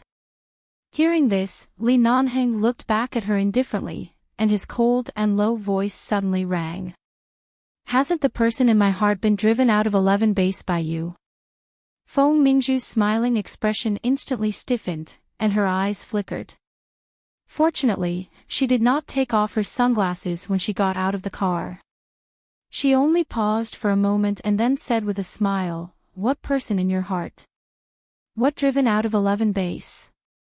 Nanheng, who are you talking about?" The woman was very good at playing dumb. Li Nanheng's bottomless eyes were cold. He did not have any intention of being entangled with her and turned to leave coldly. "Because the 3-year agreement is coming, the Feng family plans to invite you over to have a chat." Because the 3-year agreement is coming, the Feng family intends to invite you over to have a chat. You know, my sister, who died early, only built a cenotaph. I heard that the Li family also buried her old clothes. My grandparents were very touched by the fact that the Li family was so responsible and didn't treat my sister as an outsider, so they didn't want to break the relationship with the Li family after the 3-year agreement ends. They know that I have always been fond of you, so... Nanheng, I don't mind the cenotaph between you and my sister. After all, she is just a person who died many years ago, so I won't take it to heart. Nanheng, between us, can we... Li Nanheng seemed not to hear her words. His eyes were cold, and he got into the car outside the Li family's house without looking back. Feng Mingzhu could see that he should have something to do and had to rush back to 11 base. Although she wanted to follow him, after all, she said that she was here to visit Grandpa Li, so it was not appropriate for her to follow him now. She could only watch him from a distance, only to see that after the man got into the car, he closed the window and drove away, not looking at her from beginning to end. She squeezed the bag in her hand and turned to walk into the Li family's house. Thinking of what Li Nanheng said just now, although she looked calm, she felt a little guilty. She had investigated some suspicious traces and behaviors of Feng Ling and suspected that she was a woman. She had told this idea to the elders of the Li family. Later, in order to avoid implicating herself, she had avoided those things and never mentioned it. She only heard that Feng Ling was driven out and was very embarrassed when she was driven out, which made her feel particularly happy. She had always thought that no one would know about this and that the elders would not mention these trivial things to Li Nanheng. But just now, Nanheng's words and his cold eyes.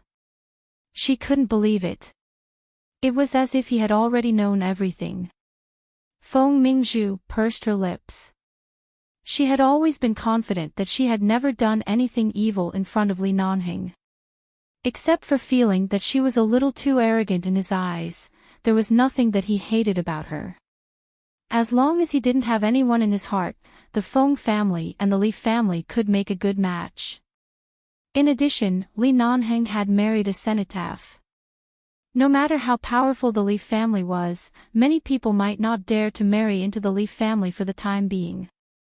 In this way, she could also take this opportunity to get closer to him.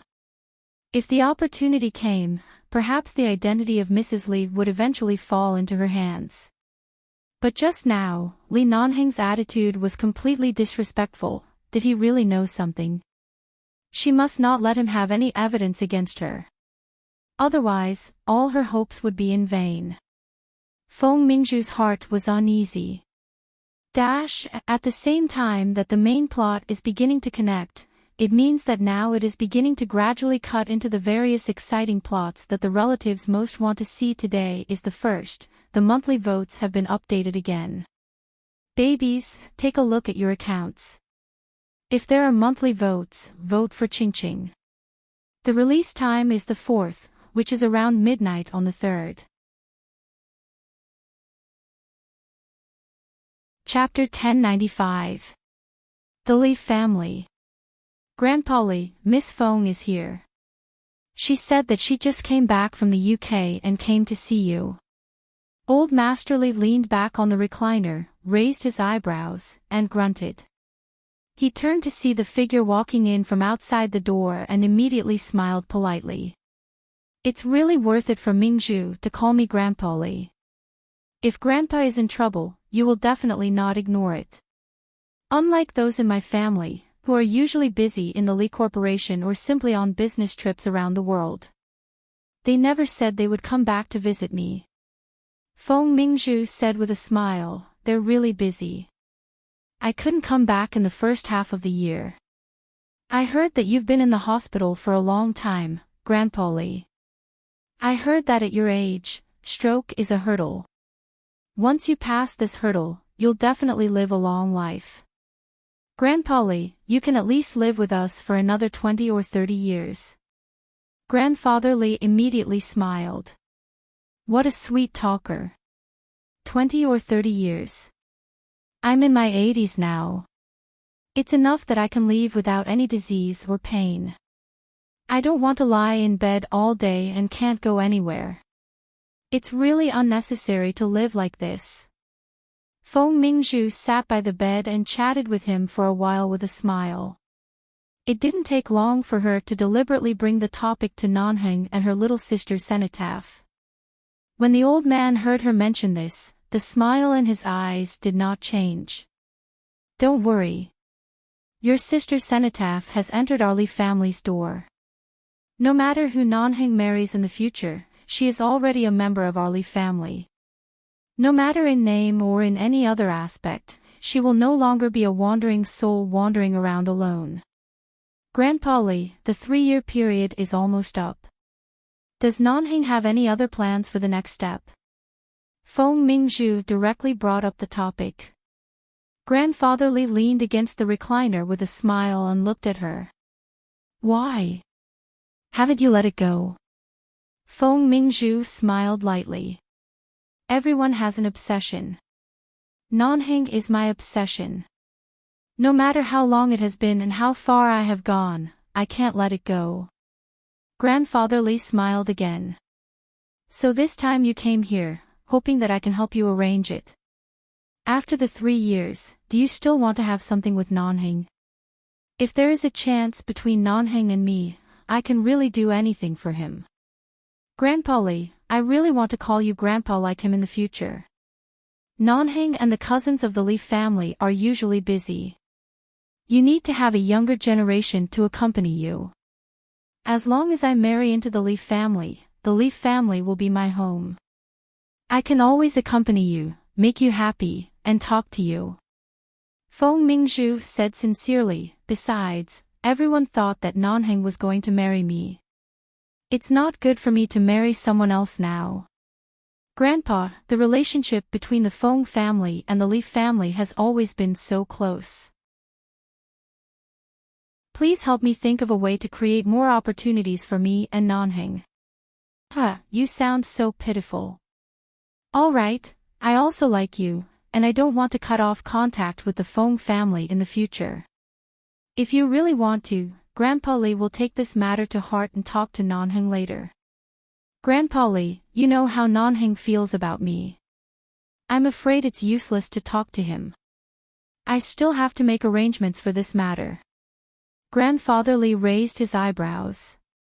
What do you want to do? Can you give me a chance to appear by his side? Grandfather Lee paused, thought for a moment, and said, Oh, by the way, let's not talk about this. Old Master Lee paused, thought for a moment, and then said, Oh, by the way, let's not talk about this first. Nanheng didn't mention that the 3-year promise was coming to an end the last 2 times he came back. In the past 3 years, he didn't mention your sister either. But this time, when he came back, he said that when the 3 years are up, he won't consider getting married for the time being. After all, it's equivalent to a ghost marriage. In the short term, there shouldn't be any girls willing to marry into the Lee family. He said that he's happy to live in peace and just guard that child's cenotaph. These are Nanheng's original words. I don't think he has much interest in girls. If I arrange for you to be by his side at this time, I'm afraid you won't get any good treatment. Nanheng. Did he say that? Didn't he also force himself to marry the cenotaph before? Has he been waiting for the 3-year agreement to end? He used to be reluctant, but recently I see that he doesn't force himself at all. He even goes to the ancestral hall to burn incense for his little wife as if it's the new year. New year. He seems to be in a good mood. I don't understand why he is so happy about burning incense for his little wife in the cenotaph, Grandfather Lee said with a sigh and a smile. Grandfather Lee sighed and smiled. But this is also good. At least it shows that Nanheng doesn't feel that your sister is a burden. Your Feng family can feel more comfortable. Feng Ling smiled. Feng Mingzhu was stunned. Why wasn't she a burden? How much happiness had her younger sister, who died early, obstructed her from growing up? Now she obstructed her marriage. Finally, after 3 years, she could completely get rid of her shadow, but the Li family obviously didn't think that her sister's cenotaph was a taboo at all, nor did they intend to get rid of this burden. Even Nanheng seemed to plan to marry only one wife in this life. Then what about her?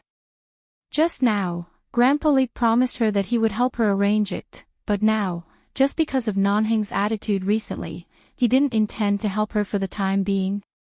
Feng Mingzhu wanted to say something, but at this time, Grandfather Li's cell phone rang.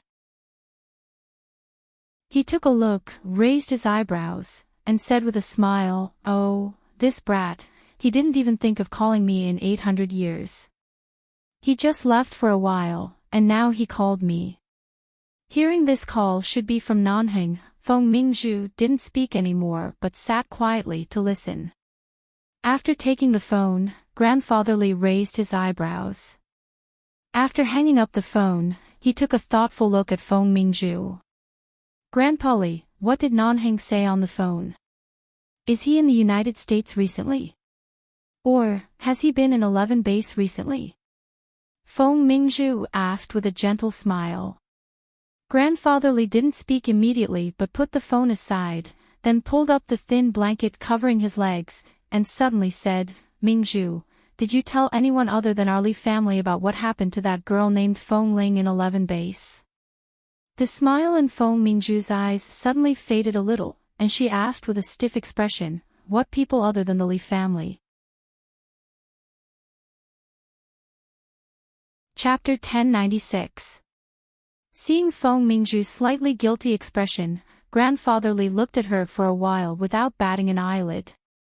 He closed his eyes and leaned against the recliner. "All right, it's rare for you to come back from England. Go back to the Feng family to accompany your family. I'm tired. I want to be alone for a while." Feng Mingzhu clenched her bag. "Grandpa Li, go back." Grandfather Li didn't open his eyes to look at her. Seeing this, Feng Mingzhu didn't want to say anything more. She sat by the side for a while, trying to find an opportunity to talk, but seeing that Grandfather Li was really going to sleep, she had to get up and leave. When leaving the Li family's house, Feng Mingzhu hesitantly looked back at the large villa behind her and suddenly felt a little uneasy. In the matter of marrying into the Li family, the biggest trump card in her hand had always been because the elders liked her. She had grown up in front of them, so they trusted and liked her very much. When she told on Feng Ling, they didn't ask her why she cared about 11 base, nor did they ask her why she targeted Feng Ling. But everyone knew that the elders of the Li family were very principled, especially when it came to the reputation of the family and the reputation of 11 base. No one could sway them. That thing, she didn't only tell them secretly at that time, but at the same time, in order to prevent Feng Ling from staying in 11 base as a woman, she also spread the news. At that time, some bold overseas media reported this matter, but at that time, the Feng family and the Li family had just united, so no one paid much attention to those reports. Who would have thought that today, that matter would become her shackles? If Grandfather Li knew that she spread this kind of thing, he would definitely not be happy. His attitude just now was very obvious.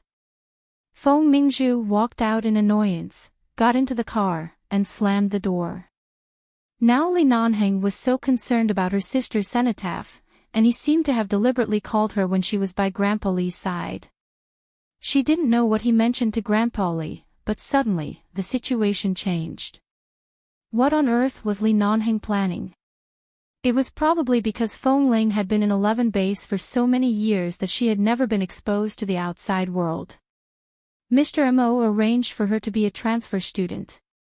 Although she didn't need to take an exam, she still had to attend classes every day.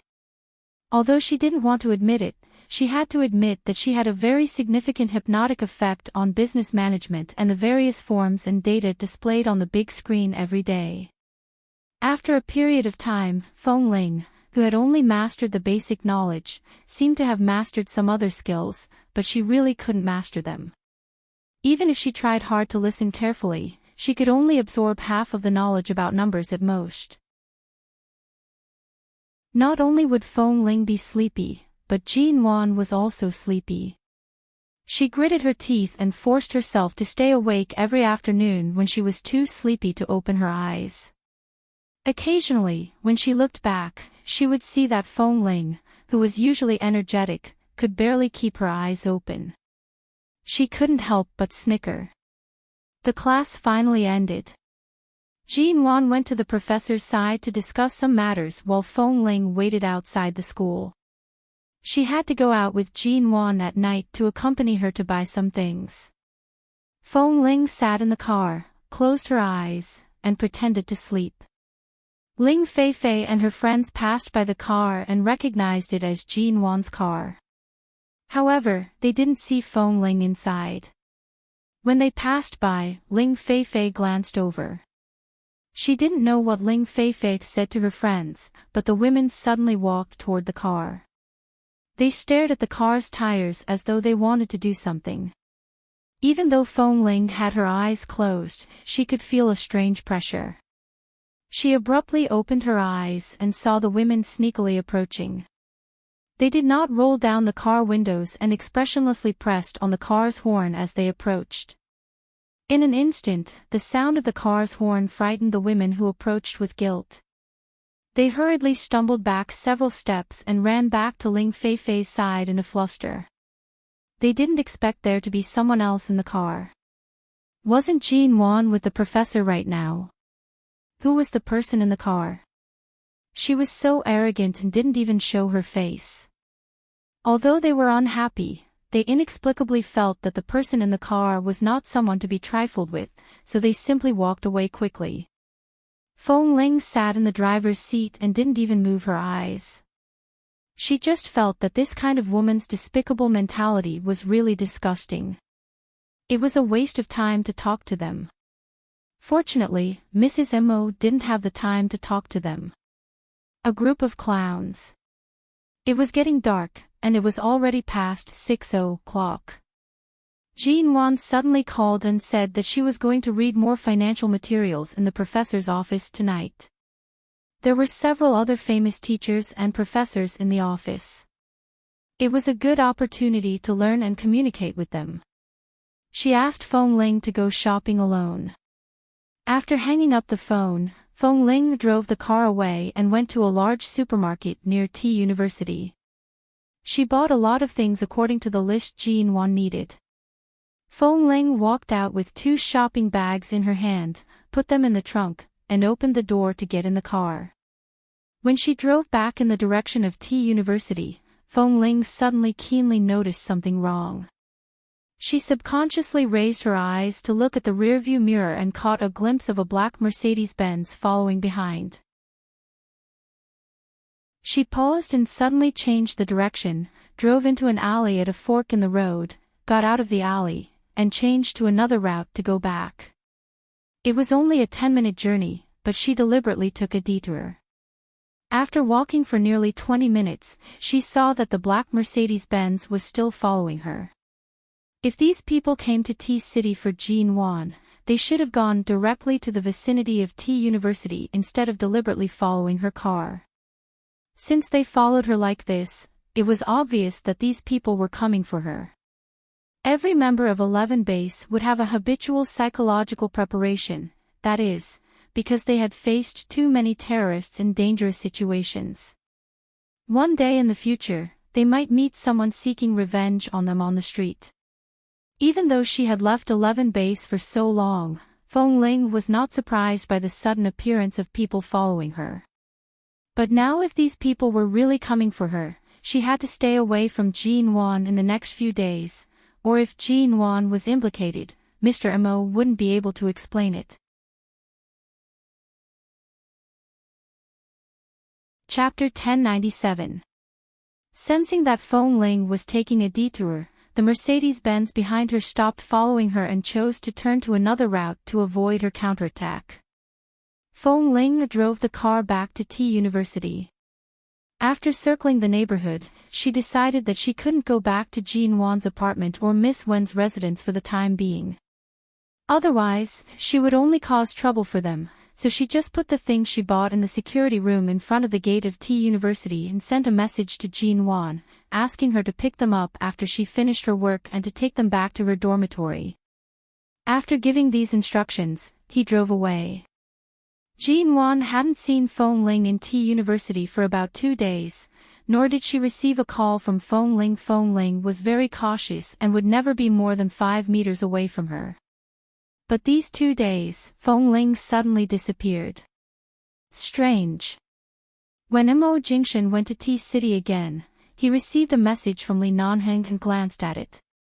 Nanheng, in T-City. Mo Jingshan replied with one word, yes.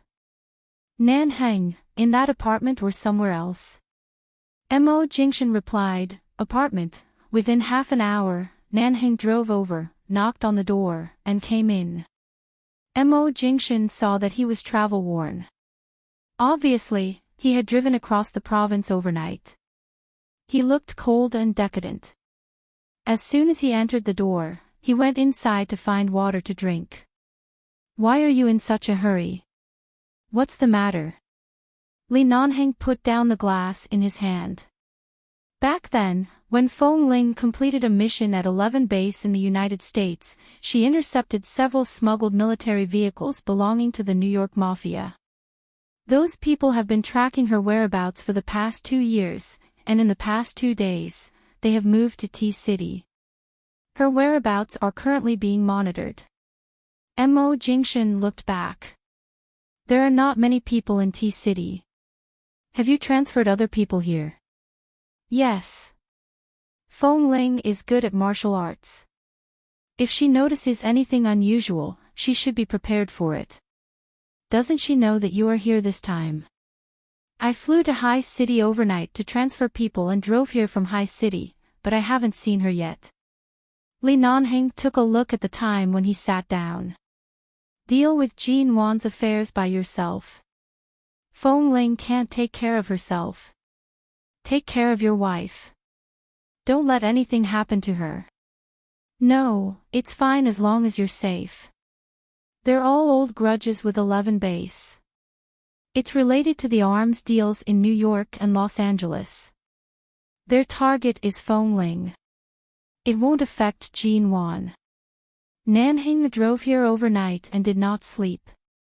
He coughed with a cold expression and said, but for the next few days, you'd better not let Feng Ling follow Jin Wan. Mo Jingshan was silent for a moment before saying, the New York Mafia's vengeance has always targeted a specific person. With their abilities, they won't be able to cause trouble in the country. They won't dare to implicate more people in the country. As long as Feng Ling takes precautions in time, there won't be much of a problem.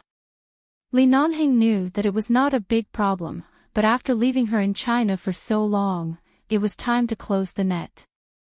Be careful, Mo Jingshan said.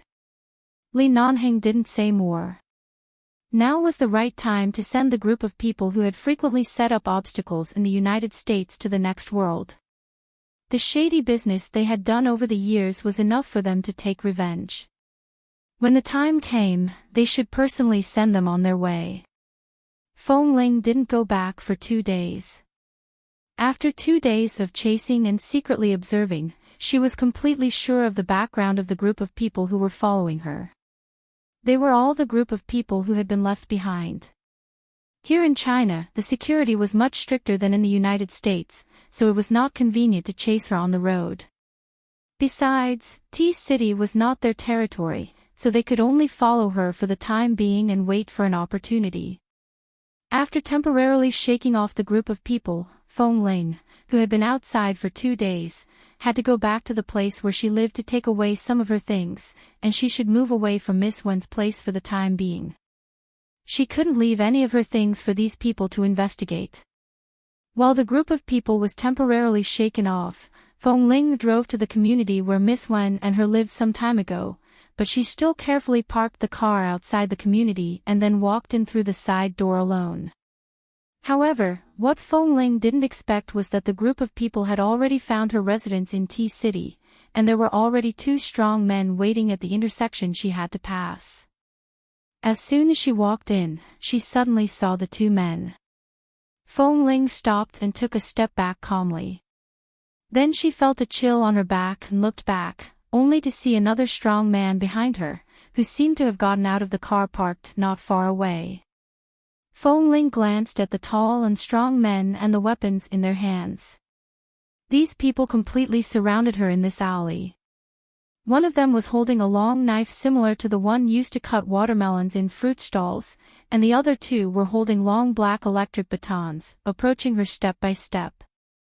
In this kind of place, they absolutely didn't dare to use guns. If the sound of gunshots caused the people nearby to become restless and really alarmed the domestic police, this group of people would not be able to continue to track her smoothly.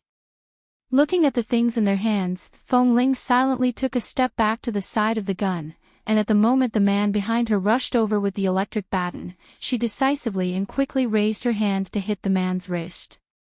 At the same time, with a quick and agile turn, she caught the man and pressed him to the ground. The man didn't expect that she was so powerful without a weapon in her hand. Wasn't it as rumored that this Fong Ling was only good at shooting? Her skills in close combat were so fast that the man couldn't guard against her, and the electric baton in his hand was instantly snatched away. Although Fong Ling's skills were good, the opponent was, after all, 3 strong men. The man who had just fallen to the ground took the opportunity to climb up. Just by waving his fist at her, it was enough to make her unable to deal with him. Furthermore, the other 2 had an electric baton and a knife.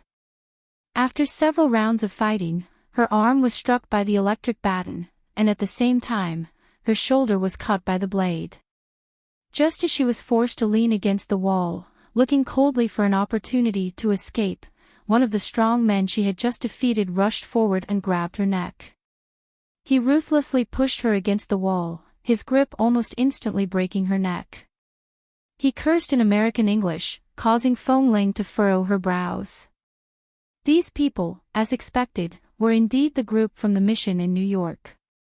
At that time, their accent was also like this. Outside the alley, the black Jeep sped over. It abruptly saw Fong Ling's car parked outside.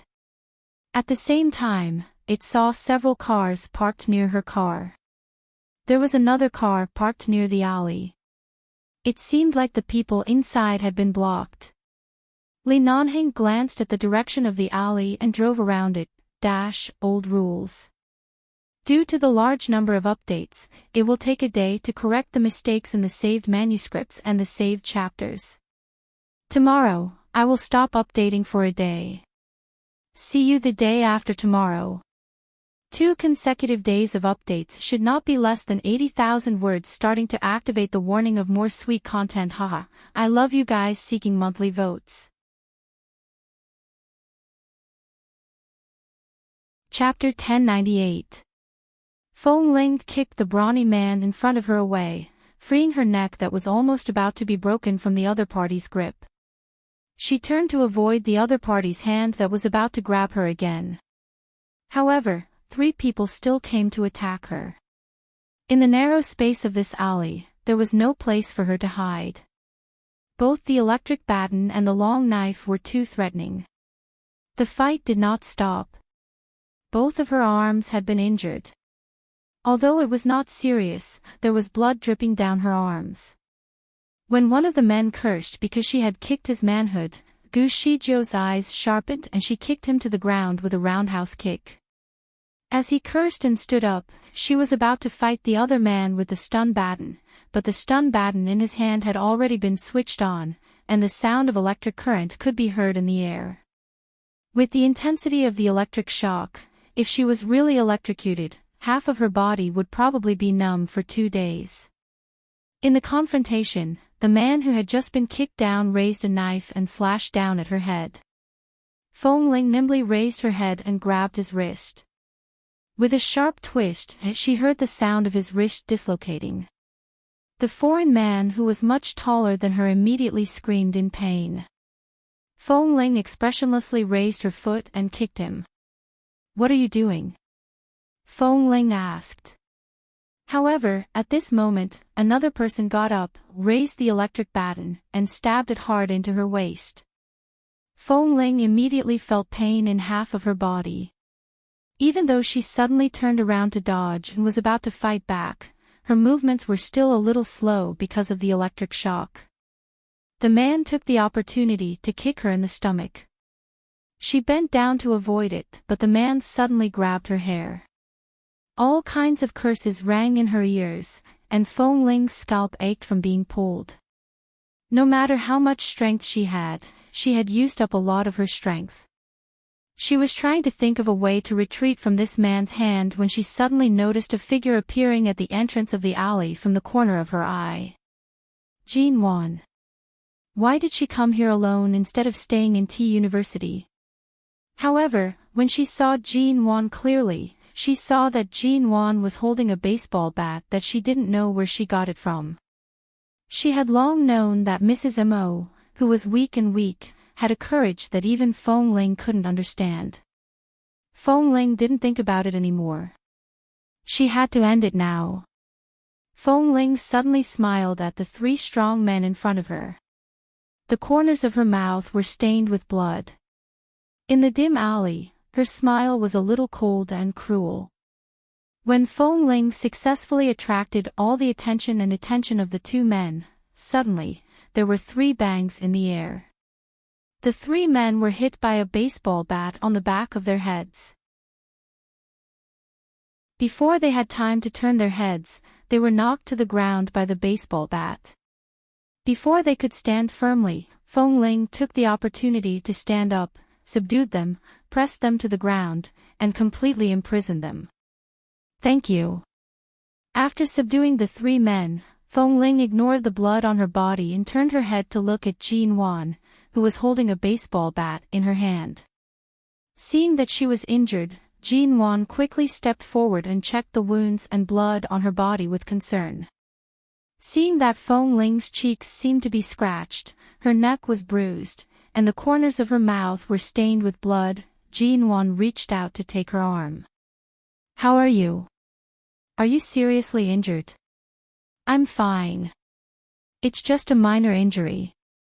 Feng Ling didn't shake off Jin Wan's hand but used her other hand to hit the back of the men's necks again. After being ruthlessly hit in the back of the neck, which was the weakest part, the 3 men immediately fainted and lay on the ground motionlessly. With Jin Wan's support, Feng Ling stood up. Seeing that Feng Ling seemed to be injured and bleeding, Jin Wan frowned. "What's the matter with them? Do you have any enemies in the United States?" "Enemies?" Feng Ling glanced at the 3 men on the ground. "Sort of. I did a lot of missions in 11 base and made a lot of enemies." "You're seriously injured. Let's get out of here first." Jin Wan tugged at her hand again. Although she was usually protected by Feng Ling, now seeing that Feng Ling was injured, she had no intention of staying out of this and must take Feng Ling away from this place. Feng Ling didn't have many women around her since she was a child. If she had to find a friend of the same sex, it would probably be Wen Liqing, but she was more grateful to Wen Liqing. Feng Ling didn't know Wen Liqing, but she was more grateful to Wen Liqing. Relatively speaking, Jin Wan was definitely the weak one in front of Feng Ling. Jin Wan didn't know how to fight or use a gun, but at this moment, the feeling of being suddenly protected by a woman made Feng Ling's heart inexplicably warm. Before she could say that she was fine, she had been forcibly taken out of the alley by Jean Wan. However, just as the two of them ran out of the alley, in the car parked in front of them, an accomplice of the same tall and strong group suddenly opened the door and got out of the car, holding the same black stun baton in his hand. He rushed at them with a fierce look and cursed rudely. "Watch out!" At the moment when the man swung the stun baton, Jean Wan and Feng Ling almost shouted at the same time. Before Jean Wan tried to protect her behind her, Feng Ling subconsciously pulled Jean Wan behind her.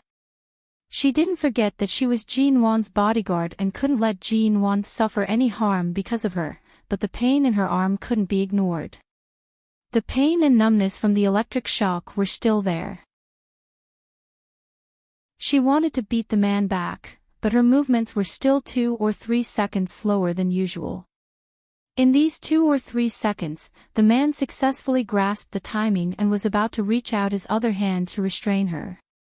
Feng Ling used her remaining strength to temporarily push the man back, and at the same time, she was dragged back by Jean Wan. As she ran, she looked back and noticed that the man seemed to be planning to hit them with the car. Feng Ling frowned and abruptly stopped. "Mrs. Mo, you go first." She couldn't implicate Jean Wan. "Why should I go? I'm not a brother from your 11 base. I don't know what sacrifice and morality are, but in my eyes, you're already a very good friend of mine. How can I leave you alone?" Jean Wan reached out to pull her back.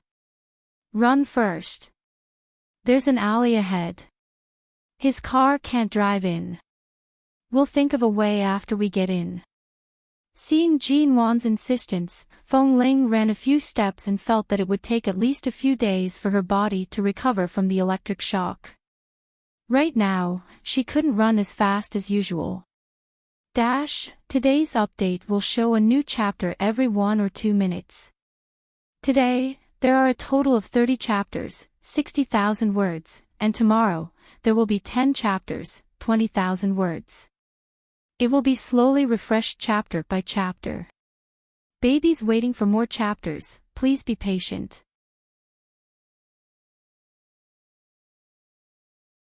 Chapter 1099. Just as the two of them were about to run to the entrance of another alley that Jean Wan mentioned, suddenly, a black jeep sped up from the road in front of them and slammed on the brakes with a screech sound. Feng Ling and Jean Wan raised their eyes and saw that the back door of the jeep was open from the inside out.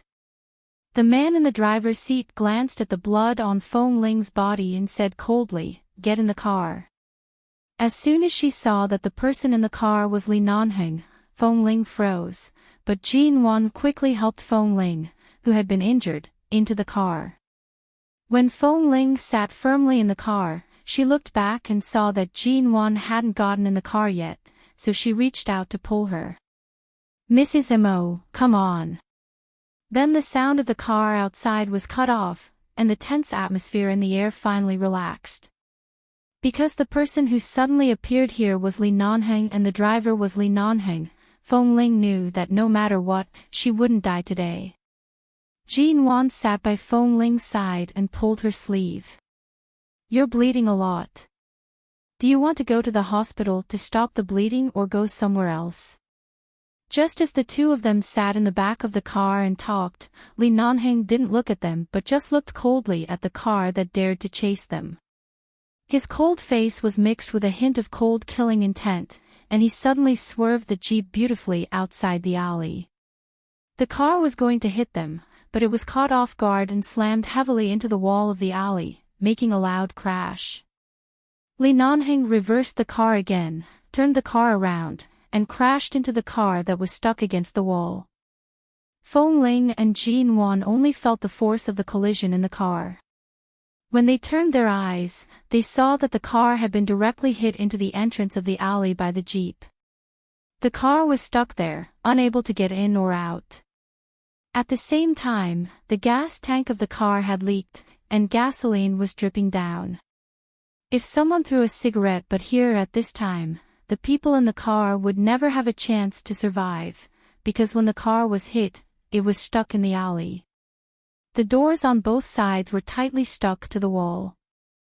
The doors couldn't be opened, and the front and back windows were so solid. It was very difficult to escape from the car in a short time. Feng Ling looked up at the man in the driver's seat. She was sure that if this was not an ordinary residential area but an open field, he would throw a cigarette but over mercilessly. But this was a residential area. If a car here spontaneously ignited and exploded, it would affect the residents of this community. The man looked coldly at the car that had been completely shackled in the alley, and at the same time, he backed the black Jeep and drove it out of this community. Feng Ling, you're bleeding too much. Let's go to the hospital, Jin Wan said worriedly. Jin Wan Ling Nanheng said. Without waiting for Feng Ling to speak, Li Nanheng said mildly, take her to my place first. I have gauze and hemostatic medicine. Jin Wan, help her bandage. Do you have a place to live in T-City? Jin Wan turned her eyes to Li Nanheng. It seemed that he had just arrived, but people like them were all cunning rabbits and had many places to live in. She said, is it far? My apartment is very close to here. She can go to my place to have her wound bandaged. Forget it. We can't go there together now, in case you get into trouble. Li Nanheng spat out these words coldly and glanced at Jin Wan through the rearview mirror. Why were you there just now? If something like this happens again, remember to run first, okay? Otherwise, if something happens to you, I'm afraid your man will chase me to the Pacific Ocean, and I won't be able to live in peace for the rest of my life. Feng Ling remained silent and just covered the part of her arm where the wound was more serious and bleeding more. Jin Wan turned back to look at her. Are you hurt anywhere else? Don't keep silent. Tell me where it hurts. If it's too serious, just go home to have it bandaged. You have to go to the hospital to get stitches. Feng Ling shook her head, meaning that she was fine and didn't need to worry so much. Just then, they noticed that several cars were driving in the opposite direction from them. Then, in an instant, several cars drove into the residential area behind them, surrounding the car that was trapped in the alley. It was not difficult to see that they were from 11 Base. Feng Ling didn't expect that 11 Base's people could be seen so easily in China. Did Li Nanheng specially come to T-City with full preparation? Did he expect that something would happen to her before he came? Did he come to help her out? Jin Wan took out a wet towel from her bag to wipe away the blood on Feng Ling's face. Seeing that Feng Ling's complexion was pale, she furrowed her brows and asked, someone actually dares to wield a knife in broad daylight in the country? Are there any powerful connections behind this? Can you call the police? The domestic police can't handle this kind of thing, Feng Ling said lightly and looked up at the man who was driving in front of her. As if feeling her gaze, Li Nanheng drove the black Jeep to the main road in the traffic flow and looked at her through the rearview mirror for a moment. Feng Ling immediately looked away, but the man in the driver's seat smiled faintly and continued to drive calmly. Li Nanheng's so-called residence in T-City was a suite on the top floor of a hotel that he had temporarily booked. No one was allowed to enter this entire floor. After arriving at the place, Jin Wan had been taking care of Feng Ling, helping her take off her clothes and dressing her wounds. Feng Ling had never experienced such a pure same-sex friendship since she was a child. She used to live like a man in the base, but now suddenly being cared for like this, she was not used to it. Can't you lift your hand now? I'll help you take it off. Don't move. Jin Wan took off Feng Ling's clothes. Feng Ling didn't refuse and took off her clothes. Fortunately, there was a conservative black sportswear inside. Jin Wan saw the wounds on her body and hurriedly turned to run into the bathroom to wash a towel and help her wipe the blood around the wounds. Li Nanheng came over with the hotel's medicine box and saw this scene. His eyes paused on Feng Ling, who was only wearing sports underwear. Before he spoke, Jin Wan had quickly come over, snatched the medicine box from his hand, and turned back to disinfect and stop the bleeding for Feng Ling. The room was very quiet. Jin Wan was bandaging Feng Ling's wounds, and suddenly it seemed that Li Nanheng, a big man, was superfluous. Jin Wan also turned to look at him from time to time, which was obviously a silent question. Feng Ling was sitting here wearing so little. How could a big man like him have the nerve to watch by the side? Perhaps because Jin Wan's look was too obvious, Li Nanheng coughed and went out. Chapter 1100. After treating Feng Ling's wound, Jin Wan rummaged for a black t-shirt that Li Nanheng had worn and put it on her. After a while, Li Nanheng came in again. Seeing that Jin Wan had squatted down to treat the wound on Feng Ling's leg, he raised his eyebrows and chuckled. "You're quite thoughtful. Miss Ji is much more useful than before." Jin Wan silently rolled her eyes at the disinfectant in her hand, thinking that Li Nanheng wanted to bandage Feng Ling's wound himself but couldn't do it, so he was angry with her. At this time, there was a knock on the door. Mo Jingshan came. Jin Wan, who had been cold to Mo Jingshan for a long time because of something, turned her eyes to the door with a jerk and was a little surprised. "Who is it?" Li Nanheng glanced at her surprised expression. "Don't think too much. I just went out and called Mo Jingshan. He happened to be nearby. Who do you think will come now?" "Jin Wan. Your man is here. Are you going to open the door or should I?" Li Nanheng now felt that Jin Wan was too conspicuous in front of Feng Ling, so he couldn't get close to her. If he didn't mention Mo Jingshan, Feng Ling would probably leave with Jin Wan without saying a word to him. The man just stood there. Although his tall figure blocked the door, he couldn't block the sound coming from the other side of the door, and he looked like he was about to laugh. The door rang for a while. The great Mr. Mo had been blocked by the door for so long. Jin Wan was in a dilemma. Feng Ling looked at them, suddenly put down the leg that was being treated, and said, "Let me open the door." Li Nanheng glanced at her coldly. "Don't be nosy." Feng Ling's expression faltered. Ever since the last time in the hotel, he kept calling her his wife, causing her heart to be in a mess.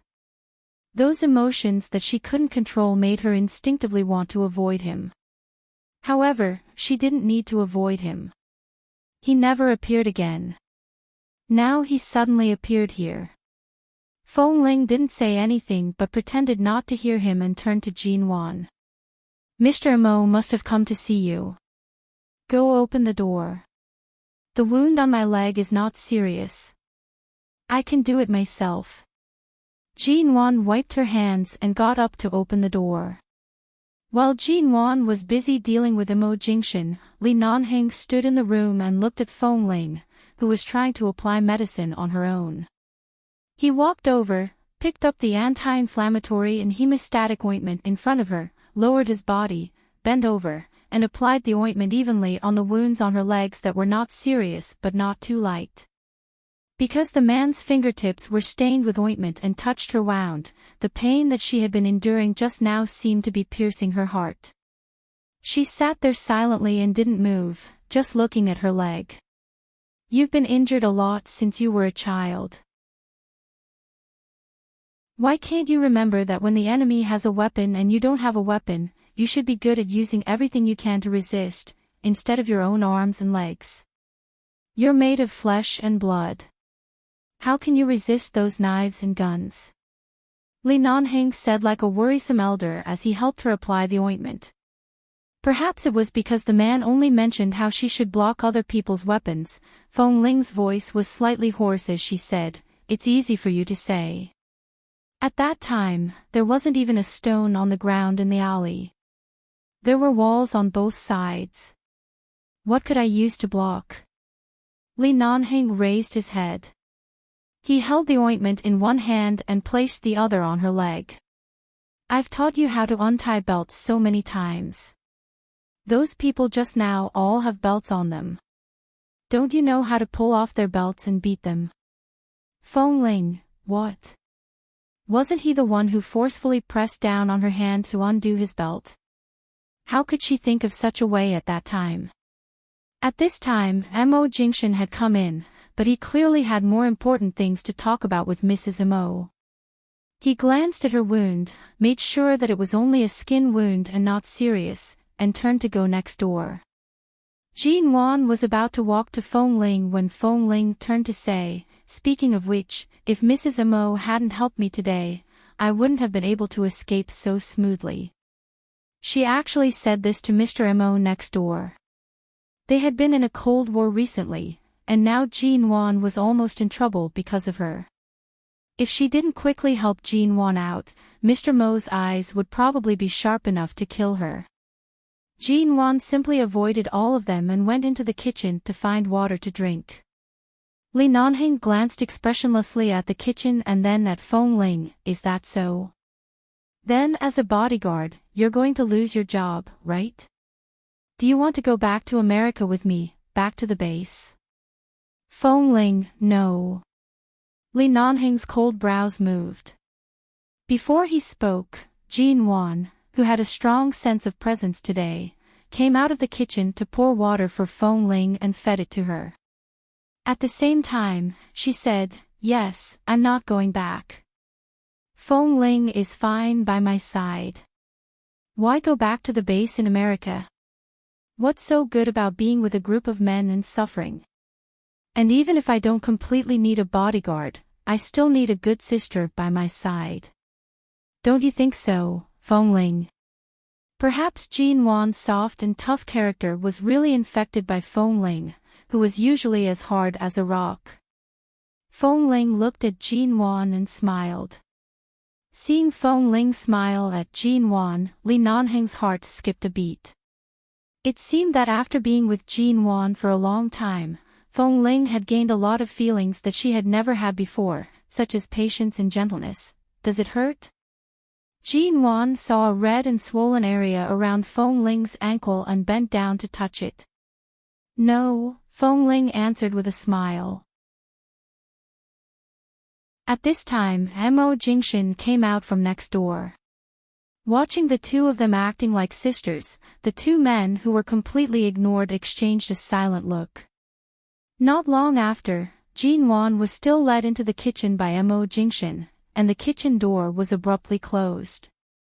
Glancing at the kitchen door that was closed, Feng Ling sat in her original position without moving, but then she remembered that she had been driving outside to avoid that group of people for the past 2 days. Her cell phone was almost out of battery. She didn't know if her cell phone was broken during the fight earlier. She was about to reach out to take out her cell phone from her pocket when suddenly, a familiar cool smell came to her nose. She raised her head abruptly and almost hit Li Nanheng's chin. She saw the man suddenly bent down and picked her up from the sofa. Her feet suddenly left the ground, and she subconsciously looked at him. What are you doing?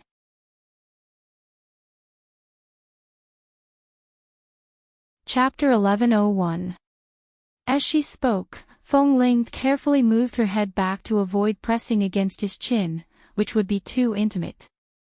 Don't you know what the husband and wife are doing in the kitchen? You're only separated by a wall. Don't you feel awkward? The man's voice was indifferent and he spoke matter-of-factly. He carried her to another bedroom next to this suite and placed Feng Ling on the bed. As soon as her body touched the bed, Feng Ling shrank back. However, her body was injured and it was inconvenient for her to make any big movements. She only shrank back twice and sat in the middle of the bed, looking at the man by the bed with some wariness in her eyes. Earlier, he had noticed that she seemed to want to take out something from her pocket. Li Nanheng leaned down and Feng Ling immediately looked at him warily. However, the man only took out the phone from her pocket.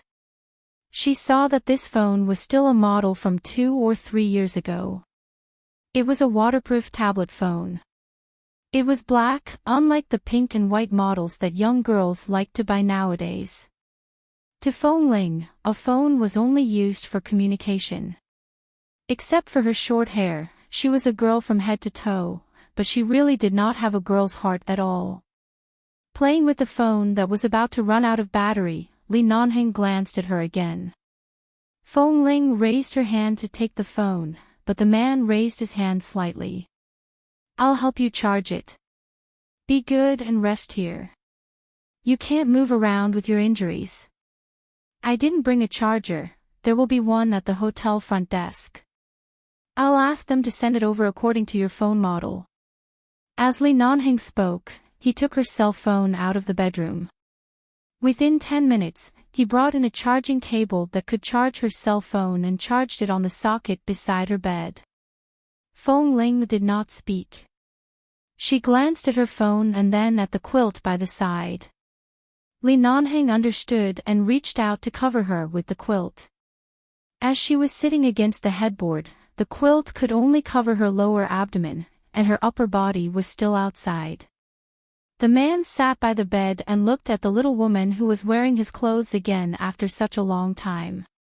She was wearing his short-sleeved t-shirt. The loose t-shirt seemed to be too big on her body, and at the same time, it made her arms seem even more slender.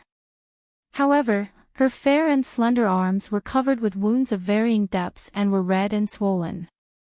I see that you are very close to Jinwan now. What, do you like her very much? Li Nanheng helped her pull up the quilt. His tone of speaking while sitting on the bed made it seem as if there were no grudges or conflicts between the two of them. It was just a simple conversation without any emotions mixed in. Mrs. Mo is very good to me, and Mr. Mo is also very good. I'm very happy working here. Mrs. Mo is very easygoing and frank. She is the kind of person that people can easily befriend after spending a long time with. It's rare for me to accept a new friend, but this new friend is very good, Fong Ling answered calmly. Li Nanheng looked at her and suddenly turned sideways to approach her. He placed his hands on both sides of her body and pressed her against the headboard in an oppressive manner. Fong Ling looked at him warily. Before she spoke, the man's breath had already brushed against her nose, causing her to clench her hands on her lap. The two were too close. The man lowered his eyes to look at her. So, are you going to stay in China forever? You won't return to 11 base, and...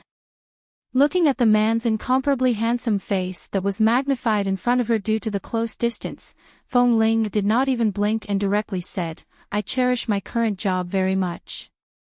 If Mr. Mo doesn't intend to fire me, I won't leave. Li Nanheng snorted. How long have you been with Jinwan? Have you already fallen in love with her?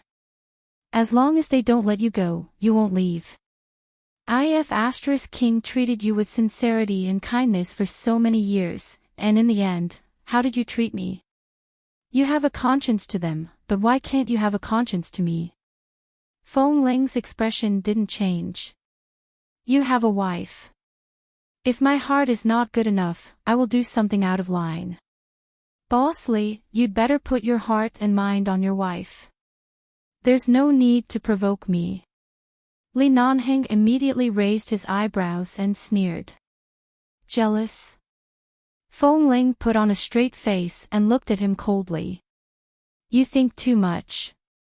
Li Nanheng lowered his eyes to look at her and smiled faintly. He did not continue to interrogate her at this time. He stepped back and helped her pull up the quilt. Do you want to lie down or sit here to rest for the time being? I think it will take a while for Jin Wan and Nimo Jingshan to finish. Just like this. There's no need to lie down. Li Nanheng didn't do anything else to her. He got up and walked out. I'll go outside to see what's going on. If you're jealous, hold it in. I'll ask the hotel to make some dumplings and send them up tonight. I don't think I need to be jealous. I can just watch you. Feng Ling. She suddenly raised her eyes to look at the man who had stood up and walked to the bedroom door.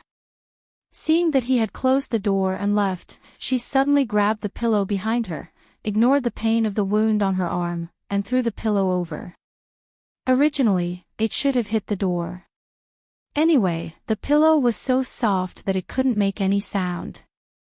However, at this moment, the man pushed open the door that hadn't been completely closed. The moment he turned around and was about to speak, the pillow hit his chest. Li Nanheng caught the pillow that suddenly fell from the sky, raised his eyebrows, and glanced at her. Feng Ling looked at him silently and coldly. The man pinched the pillow in his arms and suddenly smiled at her meaningfully. She was so angry that her forehead was throbbing. Shameless. He was too shameless. She just couldn't figure out why her heart, which had always been as calm as still water, was suddenly in such turmoil recently. Previously, when she found out that he was married, her heart felt like it was dead, and she didn't feel much.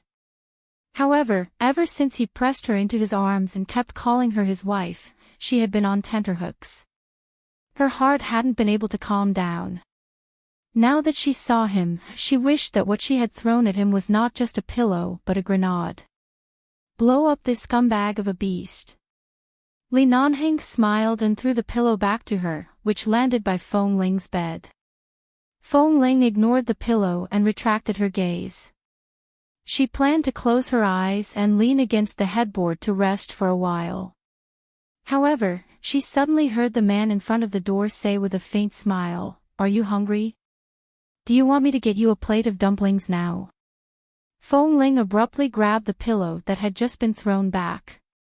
She resisted the urge to throw it at him again and turned to look at him. The moment the man received her sharp gaze, he smiled, closed the door, and left. Feng Ling silently pinched the corner of the pillow and stared at the closed door. Chapter 1102. So, it turned out that in the past month, he had gone to solve those things. How did he solve them? This man always did everything without batting an eyelid. Jean Wan had thought that he was simply angry with her and gave her the cold shoulder for a month. It turned out that he was actually so decisive. She suddenly lowered her eyes. For a moment, she didn't even know what she was angry about. In the past month, had she calmed down? She had indeed calmed down, and she was way too calm. She glanced at Mo Jingshan again. "On my birthday, you were the one who made the cake. Why didn't you tell me?" As she spoke, she puffed up her cheeks unhappily, but this unhappiness didn't come from anger. Instead, she was annoyed that because of what happened in her previous life, she was too subjective and defensive when looking at certain things. Instead, she neglected too much warmth and detail. Perhaps she was only annoyed. "You still know that I made those cakes. When I cut them one by one, I didn't see your heart ache," the man said half-jokingly, stroking her hand. "You're not angry anymore, En. What was there to be angry about?" Jean Wan wasn't that unreasonable. She wouldn't give up a good man. Was she really going to give up this piece of meat to someone else? She wasn't a masochist. Jean Wan suddenly pulled down one of his hands that was leaning against the wall behind her. She held his palm that was much larger than her own. It was hard to imagine how he had the energy to make so many cakes for her that day. Whether it was the cream or the base cake, the taste was especially sweet and soft. This man could do everything so well. He was really impeccable. She held his hand in her palm and then held his slender fingers, whispering, "Then what do you want as compensation?" Mo Jingshan looked at her, and his eyes were full of smiles. He held her hand, lowered his head to kiss it, and then leaned over to kiss her lips. He pressed his lips against hers and said hoarsely in a low voice, "What do you think I need as compensation?" Jean Wan's body immediately softened from his kiss. She pursed her lips and said, how about I make 21 dishes for you tonight? After you're done, you're going to throw them away right in front of me. Am I that childish? You mean I'm childish? Jean-Wan hadn't cooked for a long time, not even since she came to T-City. Now she was trying to make up for her mistake and give him a chance to take revenge, but he didn't appreciate her kindness, so he couldn't blame her for this. She was not to blame. Suddenly, a few dong-dong sounds came from the wall outside the kitchen. Nanheng knocked on the wall a few times. You two, don't go too far. You've been in there for so long. Do you need me to take Feng Ling away and leave this room to you? Jean-Wan subconsciously tugged on Mo Jingshan's hand, rushing to leave. However, Mo Jingshan did not move. He pulled her back and took the opportunity to hold the little woman who was leaning against the wall to maintain a distance from him. He whispered by her ear, "Giving up the room to us is not a bad choice." Jean-Wan, she pressed her hand against his chest. Feng Ling was just injured, and it's clear that she's being chased by some unknown force. After all, she's someone you hired. You have to be concerned about her safety. How can there be such a cold-blooded boss like you? With Nanheng here, she doesn't need my concern. His words were simple and straightforward, and then he seemed to be warning and commanding, in the future, if there are any illegal activities with unknown pursuers or foreigners, you're not allowed to approach. Although Feng Ling is good at martial arts, her background isn't simple. When the situation is tense, what you have to do is to take care of yourself first, understand? Today, when Jean-Wan rushed into the alley with a baseball bat, it was probably because Feng Ling was among the people inside that she thought Feng Ling could handle it, so she had the courage to rush in to help. Of course, she had the awareness to protect herself, but she wasn't too weak. It was not Jean-Wan's style to hide when something happened. Of course, she wouldn't let others worry about her. I know. When it's cold, I don't see you. When it's good, you come to manage me like a housekeeper, Jean-Wan muttered. Mo Jingshan, when Jean-Wan walked out of the kitchen, she saw that Feng Ling had put on her black sports coat. If it weren't for the fact that she was only wearing underwear inside and couldn't take it off, she would most likely have changed out of Nanheng's black t-shirt. She saw Feng Ling sitting on the sofa with the coat on, as though the person who was injured earlier was not her. Except for her complexion being paler than usual, there was no difference. Was this the reason she had received training? She couldn't even cry out in pain and had to endure all kinds of feelings as though they had never happened. You're finally willing to come out. I thought the two of you would stay in my kitchen until the end of time. Nanheng leaned against the wall outside the kitchen door with a cold smile. His eyes glanced at Jean-Wan's expression, which had softened a lot. He didn't need to guess to know that this little woman had most likely been coaxed.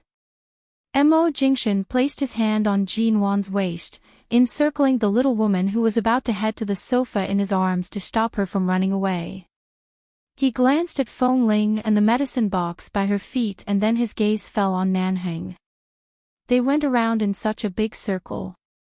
Is their target her or you? Nanheng's expression was indifferent and lazy. We're all people who work in 11 base. Their biggest target is either me or her. What's the difference? Mo Jingshan looked at him and said indifferently, your own woman has been injured to such a state. Right now, you clearly want to personally uproot the nest of those pieces of trash, but now you can lean against here and smile as though nothing happened. Even Jean-Wan isn't as big-hearted as you. Nanheng, Jean-Wan. What did this have to do with her? Mr. Mo, I'm not his woman. Although you're my current boss, please don't randomly put labels on me, Feng Ling spoke up, protesting unhappily. However, Mo Jingshan appeared as though he did not hear her words. He only coldly glanced at Nanheng. Nanheng was silent for several seconds, temporarily withdrawing his lazy attitude. These days, women are not easy to raise. Whether they're light or heavy is a mistake. Keeping them by your side is a mistake. Letting them out is also a mistake. Jean did not understand his words. Sitting on the sofa, Feng Ling's expression turned cold.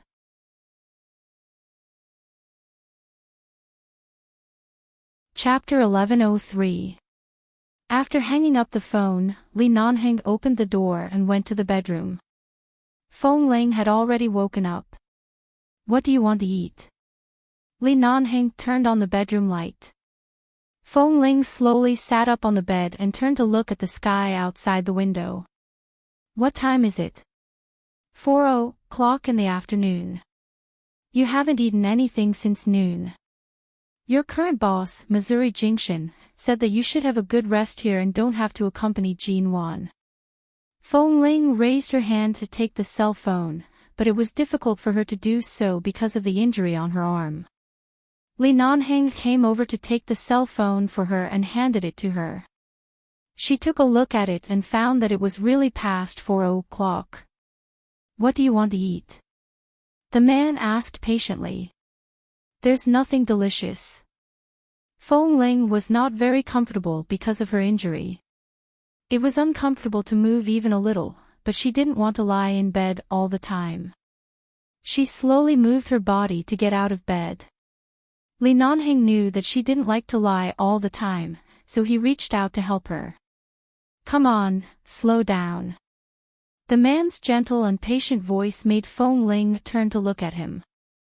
Their eyes met, and Li Nanheng looked at her. What's wrong? Where does it hurt? No.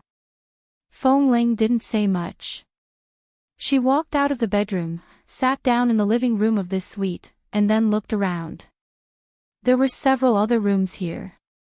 Even if she really listened to Mr. Mo's arrangement and recuperated here temporarily, Li Nanheng shouldn't be so beastly as to do anything to her. Due to their work and occupation, they were often injured. In the past, she had recuperated in Li Nanheng's place. This seemingly cold and domineering man always seemed to have a knack for taking care of her. She was used to it.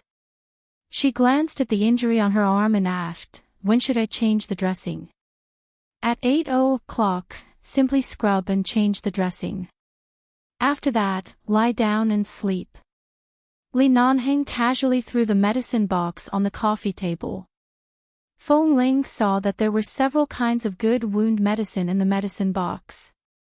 She guessed that he had asked someone to buy them when she accidentally fell asleep in the bedroom. People who came from 11 base always dealt with their wounds by themselves. At most, they would go to Dr. Wen in the base. Otherwise, they would just apply some medicine and wouldn't go to the hospital.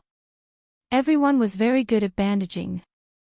Even Feng Ling had gradually gained some experience in bandaging, not to mention Boss Li who had been in the base for so many years. He said to change the dressing at 8:00, so he had to wait until 8:00. What should he do now? She didn't want to go back to sleep, and she didn't want to stay with him, like this. Originally, Feng Ling was not hungry, but perhaps it was because she had just woken up and felt that she was not hungry, but her stomach was already growling. Li Nanheng glanced at her and repeated the previous question. What do you want to eat? Apart from dumplings, anything is fine. Feng Ling pressed her stomach, her expression clearly unhappy. Li Nanheng smiled. I heard that the dumplings in this hotel are not bad. They are handmade. I'm not eating. Then what do you want to eat? Feng Ling stood up from the sofa and slowly walked a few steps. She really didn't want to stay in the same room with him, but if she went out alone at this time, she would either cause trouble for Li Nanheng or Mr. Mo, and it was not the time to be willful and mischievous. Feng Ling walked to the window and looked out. She saw a gourmet restaurant not far away. She said, Mrs. Mo passed by this place with me some time ago.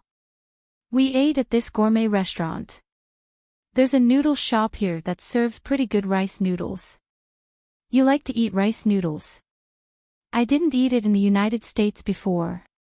After coming to China, I tasted a lot of new things and found that rice noodles are very delicious. Feng Ling answered and turned to look at him. Can I eat rice noodles? Of course. Li Nanheng picked up the phone. I'll ask them to pack it up for you. No, I want to go out to eat by myself. Li Nanheng glanced at her. You still want to go out with such injuries? It's just a skin wound. I'm very energetic after sleeping for an afternoon. As long as I walk slowly and don't pull my wounds, I'll be fine. You know I'm used to exercising. It's uncomfortable to keep me in the room. Seeing that she insisted, he knew that she was trying to avoid the awkwardness of being in the same room with him. After waking up, she seemed to be in a much better state. As long as she wore long-sleeved clothes, the wounds on her arms and legs could be covered.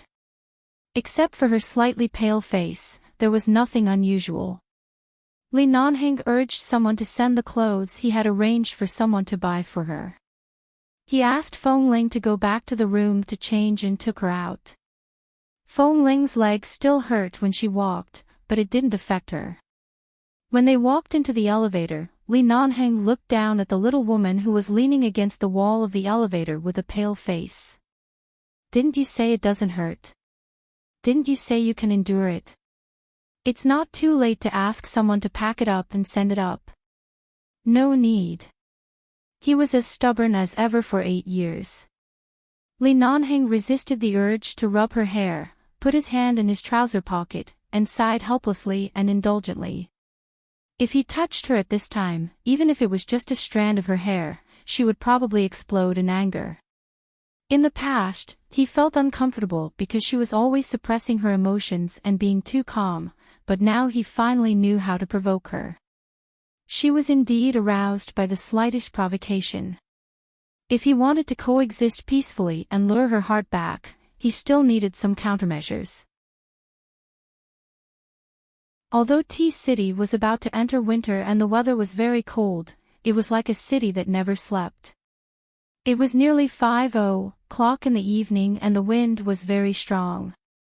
The cold wind blew on her face like a knife and drilled into her neck.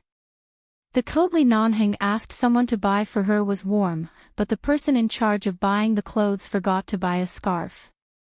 Seeing her neck being blown by the wind, the man who was walking beside her suddenly stretched out his long arm and took her into his arms. He opened his coat and wrapped Feng Ling. The man was so much taller than her, and his coat was open enough to cover her exposed neck under the cold wind. Feng Ling stiffened and wanted to push him away, but she couldn't use too much strength in her arms and legs, or her wounds would hurt. She resisted as she walked, but the man held her tighter when she resisted. Don't make trouble. Do you want to get hurt and catch a cold? Feng Ling had to be held by him and turned to look at the road opposite the hotel. At this time, the street lights were lined up, illuminating the entire night sky above her head. There were many shops near the hotel, and all kinds of things were available. They were getting closer and closer to the food city she wanted to go to. Although the food city was only 1 street away from her, it would only take more than 10 minutes to walk there. Li Nanheng seemed to be afraid that she would really freeze, so he reached out to hail a taxi and opened the door. Go in.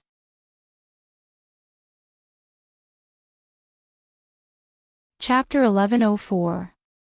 When this man was domineering, she couldn't refuse any of his decisions. Feng Ling had no choice but to sit in the car. She was about to raise her hand to close the door, but the man sat in the car instead of sitting in the front passenger seat.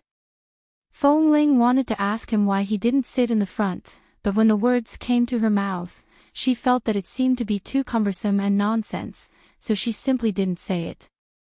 The man didn't look at her expression. After telling the driver the destination, he glanced at the time on his wrist and handed his wrist to her. Feng Ling was confused and looked at the watch on the man's wrist. There were a few small letters on the shiny dial. When she was in 11 base, she didn't understand a lot of things. Later, when she went to Boston, she often heard those students with good family backgrounds talking about various luxuries, so she knew that the black watch Li Nanheng was wearing was a sports-style watch from Patek Philippe, which was worth more than 10 million yuan, and this sports style was also a limited edition. She thought that the man was showing his aesthetic in this aspect, or simply using this matter to find a topic to avoid the awkward silence, so she said coldly and politely, "It looks good." Li Nanheng, he really wanted to pry open her head and see how the things in her head were grown. "It's already 5:00. Come back after dinner. It's not suitable for you to walk outside for a long time." Li Nanheng glanced at her and explained why he showed her the watch. Feng Ling froze and realized that she had misunderstood his meaning. She hummed and didn't say anything more. However, although this place was really close to the food city she wanted to go to, after all, there were often traffic jams on this busy road. 5:00 was already the rush hour in every city in China, and this large-scale traffic jam was estimated to last until after 6:30. The taxi was stuck at the intersection for more than 10 minutes. Sitting in the car, Feng Ling heard that Li Nanheng was answering the phone at this time.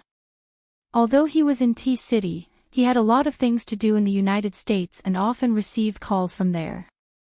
She took the opportunity to turn to look at the man beside her. At such a close distance, she could see that the man's eyes were deep and clear. She didn't know what had happened when he picked up the phone. He seemed to be silent for a moment, then lightly continued to say something to the other side. Because she didn't know what exactly it was, she didn't listen carefully. She just sat beside him and watched as the streetlights outside the car window shone in, casting a shadow under the bridge of his tall and straight nose. After another 10 minutes, the car finally drove to the opposite side in the intermittent traffic and stopped at the main entrance of the food city. Li Nanheng opened the door and got out of the car. When she was about to come out, he turned back to help her, but Feng Ling did not hold his hand. She only relied on her left hand, which was less injured, to support herself on the seat and moved out bit by bit. Seeing that she didn't even want to touch his hand, Li Nanheng stood outside the car door and looked at her calmly. After getting out of the car, Feng Ling looked up at him. "Go in and go back after eating. I won't waste too much time outside." Although she didn't know what he said on the phone, she heard that Li Nanheng said he would talk about it when he went back at night, so she guessed that he would be busy in the study for a while after returning. He nodded and watched as she turned into the food court. Although she was injured, her back was still straight. Perhaps because she had been training in the base for many years, Feng Ling was much straighter and more steady than many young people who swayed or were swayed when they walked. Her back was lonely. After entering the food city, she found that there were a lot of people here at this time. Compared with the various independent restaurants and small restaurants outside, this place was a bit messy and noisy, and there were people all around. She finally found an empty seat to sit down. Feng Ling's face was pale because of the pain from her wound caused by two passers-by, but she didn't speak, just sat there and looked around, looking for the rice noodle she had eaten with Jin Wan before. Li Nanheng saw that her face turned pale after being hit just now. After confirming that she was sitting here safely, he said, "Which rice noodles do you want to eat?" Feng Ling looked back at him, only to see that Boss Li, who usually went in and out of major hotels and even the United Nations State Banquet venue, was standing in this crowded food city. He didn't look out of place at all, but standing in the crowd like this, he seemed to be much less arrogant, and when he looked at her, there seemed to be a doting smile in his eyes. It seemed that even if she wanted to go out and dig a pit to eat beggar's chicken, he could take her to dig a pit, not to mention she just wanted to find a small stall to eat rice noodles in this crowded food city. Feng Ling glanced back and pointed to a rice noodle stall with a lot of people lining up at the corner ahead. "Last time, Mrs. Mo took me to eat there. The taste is quite good." She saw that there were many people lining up there, and the line was the longest in front of all the stalls in this food city. There was no doubt that the taste should be really good. But there are too many people in the line. Let's just eat something else. Feng Ling glanced at other stalls and didn't know what to eat. Seeing her hesitation, Li Nanheng didn't speak and went straight to the stall of the rice noodle shop. When Feng Ling looked back at the man again, he had already walked over there. Li Nanheng had lived a luxurious life since he was a child. Even if he trained all day in 11 base, he was still the eldest grandson of the Li family and then the boss. No one dared to let him line up anywhere. Such a long line. Would he jump the queue or something? Or, with his impatient temper, he might just take the money for the people at the back and ask them to wait for him at the back while he openly ran to the front. No matter what, Feng Ling didn't like it. In the past, she rarely came into contact with these smoky places. She didn't expect that Mrs. Mo, the wife of CEO Mo and the daughter of the Ji family, would find such a place with all kinds of delicious food, and the price was not expensive, as if everything was delicious. Feng Ling fell in love with it after coming here once. So she didn't want anyone to destroy the balance in this smoky place. Just when she was wondering if Li Nanheng would do that, she turned her head again, only to see that the tall and outstanding man in the crowd stood at the back of the crowd and waited in a long line obediently and patiently. It seemed that he didn't have any impatient expression. While waiting in line, he looked at the other stalls next to him, as if he was afraid that she would be bored sitting there alone, so he bought some snacks for her.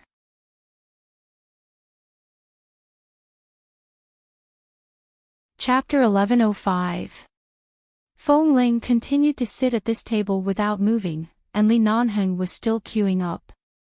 However, the snacks he bought in passing were soon delivered to her and placed on the table in front of her. Feng Ling lowered her head to see that there were all kinds of small jerky and delicious side dishes on the plate, as well as several attractive-looking kebabs, a plate of fruit salad, and 2 bottles of mineral water. And the smell of food here was indeed very strong. Jin Wan had told her last time that eating in such a place would give her a different kind of happiness. Now Feng Ling also felt that eating in such a place was really satisfying, which was a feeling that all kinds of high-end restaurants could not satisfy. Li Nanheng queued for about 20 minutes and finally came over with a large bowl of rice noodles. Feng Ling took a look and found that this man really didn't regard her as an outsider. This rice noodles was a big pot for 2 people, not separate small portions. At the same time, someone eagerly came up to deliver 2 bowls and cutlery. The man bought some other things that she liked before returning and sitting down in front of her. Why did you buy such a big pot? I think the individual small portions are more cost-effective than this, Feng Ling said as she raised her hand to try to pry open the chopsticks. However, she didn't expect that one day, there would be a day when she couldn't even pry open a pair of chopsticks. The main reason was that she couldn't exert force on the wound on her arm. If she exerted a little force, the wound that had just stopped bleeding would bleed again. Li Nanheng casually took the chopsticks in her hand, helped her pry open the chopsticks, and then handed it to her. At the same time, he said mildly, in the base, when you usually sit together with a group of brothers and eat together, why don't I see you as an outsider? When did you not sit together to eat when you were out on a mission? Now you don't feel comfortable eating a pot of rice noodles with me. With that, without waiting for her to explain, he picked up the small bowl in front of her, picked up some rice noodles for her, and then placed it in front of her. Feng Ling, she just wanted to ask because she saw that the rice noodles for 2 in this big pot cost 38 yuan, while the rice noodles for a single person only cost 15 yuan. Moreover, it seemed like there wasn't much difference in the food inside. She just wanted to say that it wasn't worth it. However, thinking that the person in front of him was Li Nanheng after all, he simply didn't care about the 8 yuan and picked up the chopsticks to eat. When she scooped some soup into the pot with a small spoon, Feng Ling noticed that there seemed to be a lot of seafood in the soup base. She turned back to look at the sign and saw the difference between the large and small portions. It turned out that there were so many things in the large portion. She hadn't noticed it earlier. In that case, the extra 8 yuan was well worth it. She didn't say anything, nor did she say anything because of the topic just now.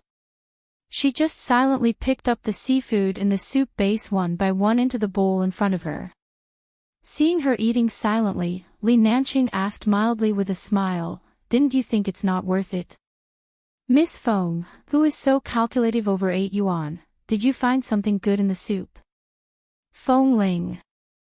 I didn't notice earlier. How is it? Is it delicious? So delicious that you don't even want to raise your head? Can't you look at me when you speak? Feng Ling looked up at him. Do I have to look at you when I eat? After all, this meal is on me. You don't look at me when you eat, nor do you speak. Where's the basic courtesy? Feng Ling's eyelids twitched and she glanced at him strangely. All the food and drinks on this table added up to only about 100 yuan. What was wrong with him, the dignified Li Nanheng, to sit here and argue with her like the commoners around him? She didn't look at him when she ate. What's wrong? She replied coldly, you have so many requirements for treating me to dinner. Can't I just invite you back next time? Li Nanheng put down the chopsticks in his hand and looked at her for a moment. Feng Ling had already lowered her head and continued to eat her rice noodles seriously. However, the man suddenly said with a faint smile, you have to keep your words. Since you said you'll invite me back next time, you have to find time to invite me back. When do you plan to come out to eat with me again? Feng Ling's chopsticks paused. Only then did she realize that she seemed to have been set up by this man and had unintentionally agreed to another meal. Li Nanheng pointed at her chin. There are soup stains. Feng Ling raised her hand and was about to take a napkin to wipe it, but the man had already picked up a napkin and wiped a drop of soup off her chin. She sat there without moving. She watched as the man, who usually carried real knives and guns to kill enemies in terrorists and minefields, wiped her chin and mouth seriously with a napkin. Something she had been trying hard to keep out squeezed into her heart. She didn't know what it was. She only knew that her heart was somewhat hot. It was abnormally hot. In the darkness of the night outside the food city, the street lights were dim. The business here became more and more popular during the peak hours at night, and there were more and more people. The two of them sat close to the window by the food city, and they could see the dim yellow light, the traffic, and the crowd outside. At the next table, there were many young couples who had just gotten off work and were here to eat. There were also families of 3 who were eating with their children. There were old people and children, and it was like a picture of a group of people. There were all kinds of people. Feng Ling used a spoon to drink the soup. Li Nanheng didn't eat much rice noodles. He only threw a piece of jerky into his mouth and then ate while watching Feng Ling drink the soup. She glanced at him sideways. Can you not keep looking at me? The man's expression was cold and roguish as he curved his lips. I'm thinking about the day you landed in High City and how you looked in the hotel after getting drunk. Feng Ling's expression faltered. She still didn't know what happened after she drank a bottle of red wine on the plane until she woke up in the hotel. Hearing the man's words, she looked at him again. What happened to me? What did I say? Or what did I do? The man looked at her meaningfully and didn't say anything. Instead, he deliberately avoided the topic and said indifferently, it's been so long. You don't need to pretend to be a man anymore. Why haven't you grown your hair? Feng Ling didn't think much of it. Long hair is too troublesome. I'm used to short hair. She rarely paid attention to her appearance, nor did she care whether she was feminine or not. Anyway, she had always had short hair since she was a child. She felt that it was convenient to do everything this way, so she never thought of growing her hair long. She originally thought that Boss Lee was reminding her that she was not feminine, but when she looked up, she saw Lee Nanhing sitting in the crowd and smiling at her. His deep eyes were dark and translucent as if they were shining. The man was tall and had long legs. He was dressed in clean black clothes, and there was only a light layer of stubble around his chin. A certain strong sense of hormones enveloped his body.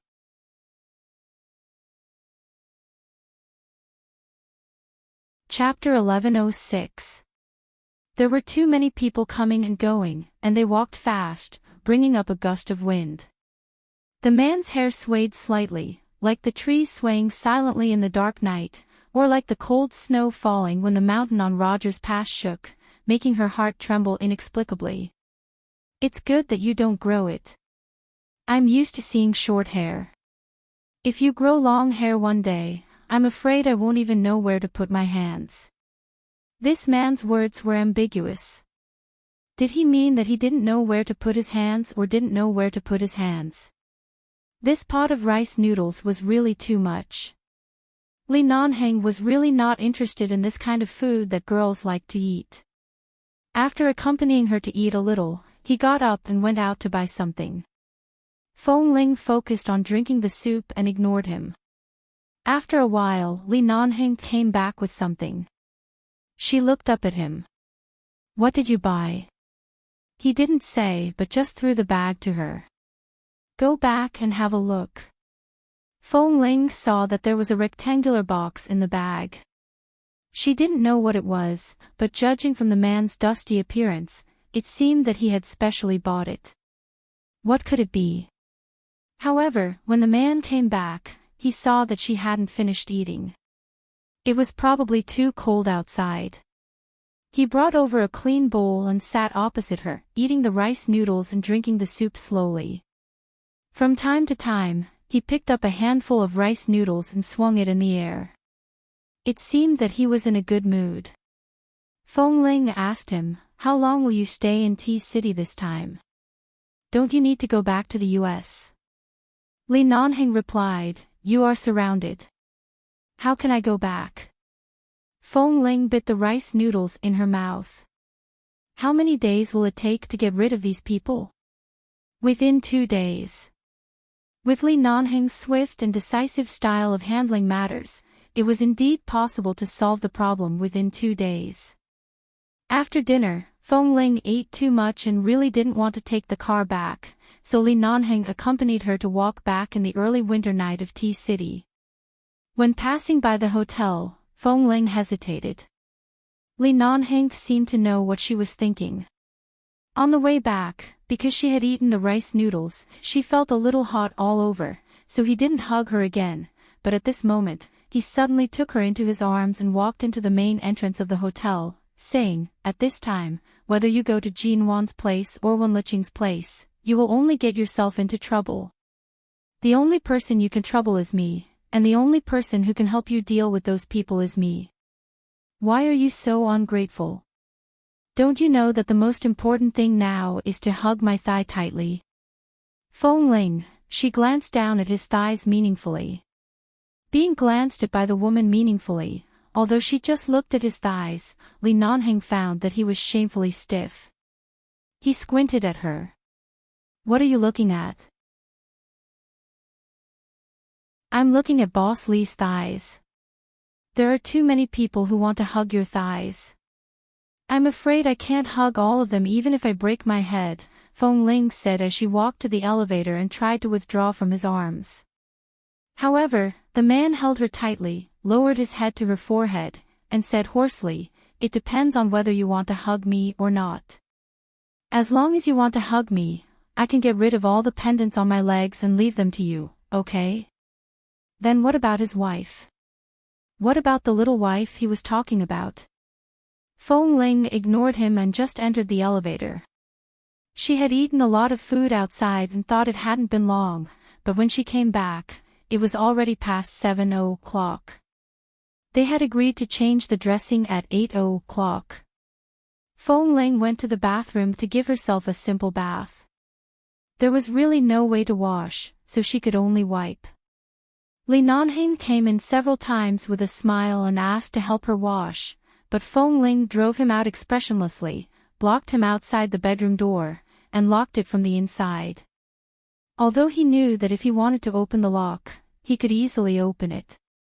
But the premise was that Li Nanheng could afford the price of really provoking Feng Ling. It was impossible for Li Nanheng not to know what the bottom line of this little woman who might explode at any time was. As long as he didn't touch her bottom line, it was fine to provoke her now. However, the door had been locked, and the door could be broken. Otherwise, it was likely that this girl would really cut off contact in a rage, and even 9 bulls wouldn't be able to pull her back. Although he had already cast the net, he had to take it slow. After scrubbing, Feng Ling came out and changed her clothes.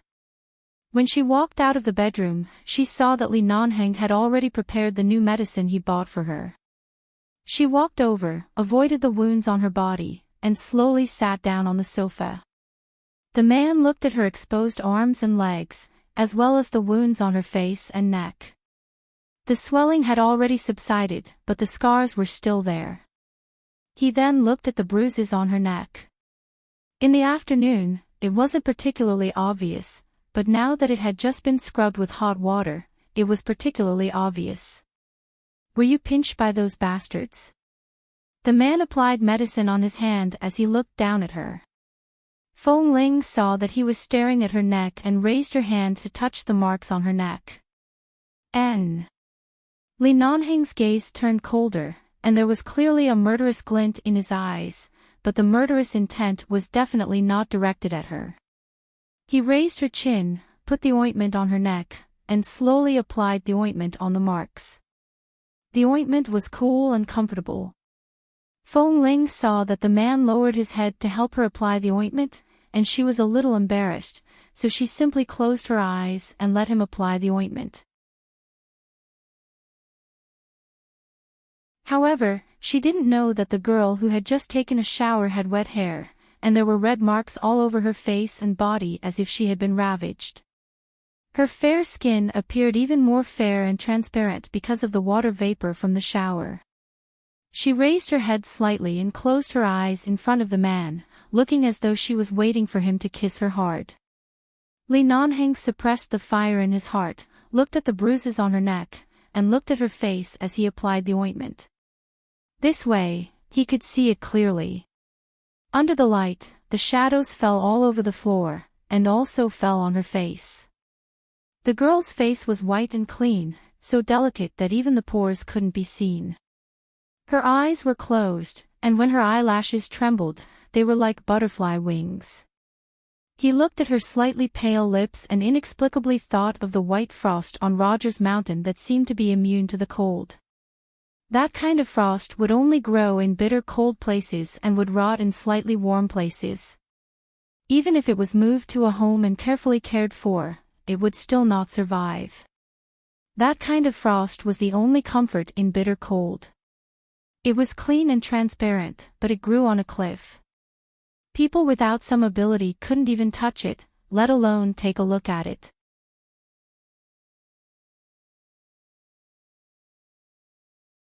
Chapter 1107. Feng Ling, this woman. She clearly didn't have any femininity, but why was she so seductive?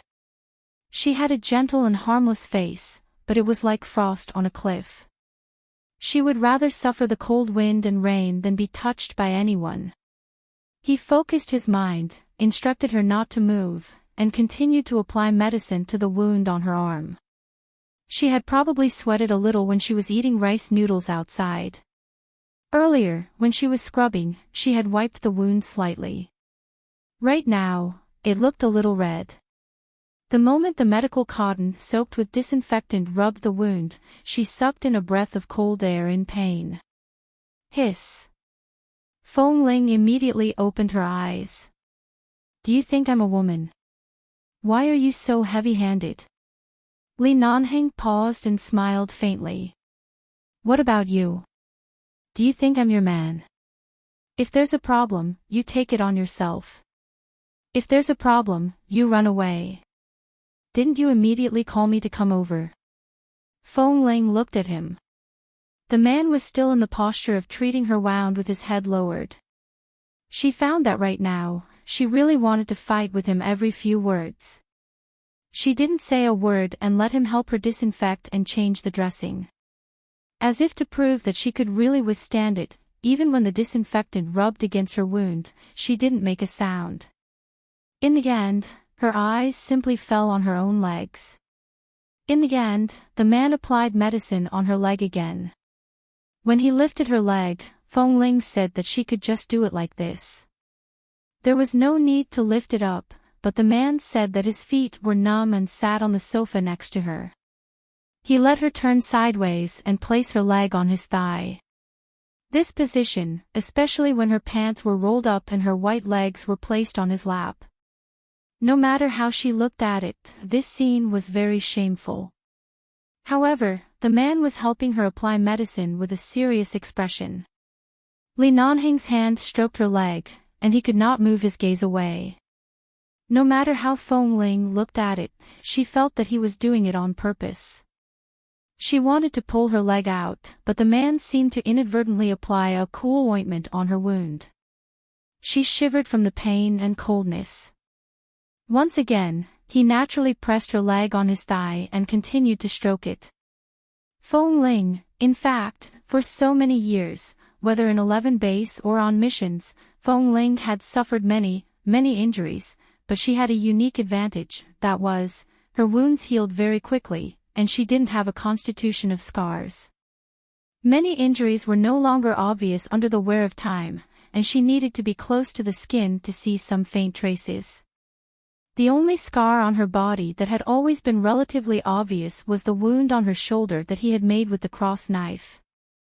It didn't affect her appearance, but when she thought of the snake bite and the memory of almost losing her life in the Snake Valley, she would feel numb all over. He looked at the pair of fair and straight legs under his hand. She was such a good girl. She could have lived a luxurious life since she was a child. Like Feng Mingzhu, she was doted on like a treasure, but she suffered such a disaster for no reason. Even now, the Feng family didn't know that their youngest daughter, who they had missed and felt guilty for 20 years, grew up drinking wolf's milk in a wolf's cave.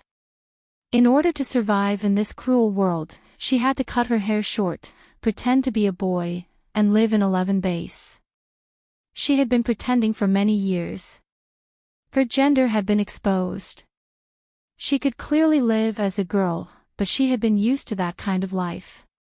He really wanted to make up for all the things she lacked in the past 20 years to let her know that she didn't need to live in this world with such difficulty and that she could also be a little princess. The man's hand stroked her leg, and the medicine on the wound had been evenly applied. Feng Ling followed his gaze down and saw that his hand was on her knee. He paused and did not move again.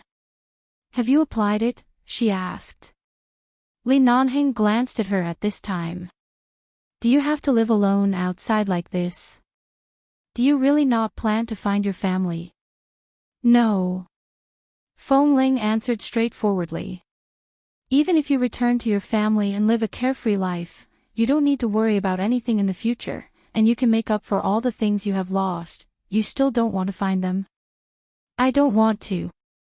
Feng Ling frowned impatiently. "Why do you suddenly mention this?" "I'm unsociable and not used to interacting with too many people.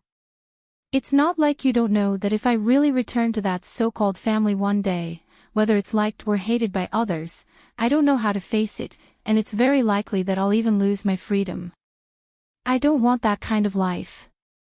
Besides, she couldn't really call him brother-in-law. This was the biggest knot in Feng Ling's heart.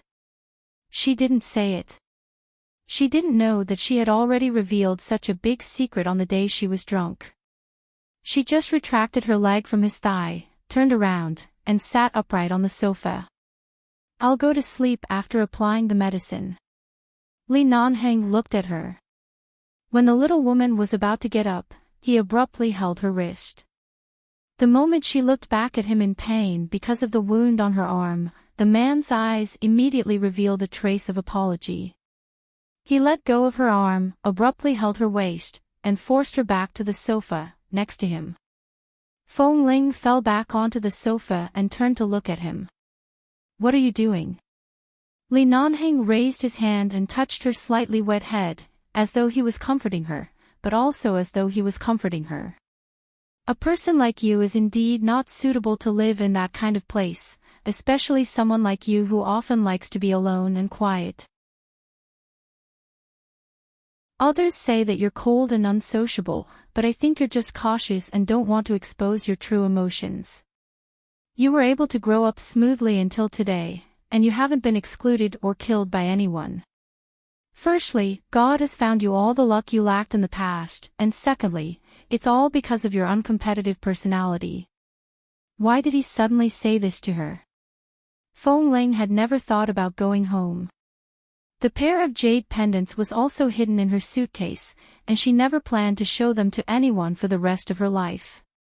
She didn't want to go home in the first place. In addition, her background might really be related to the Feng family. When she thought of Feng Mingzhu and the sensational news that Li Nanheng married the Feng family's daughter, her rejection of the Feng family became even stronger. There's nothing to fight over. Being able to live is more important than anything else, Feng Ling said in a low voice. At the same time, she wanted to get up, but the man still held her and pressed her on the sofa.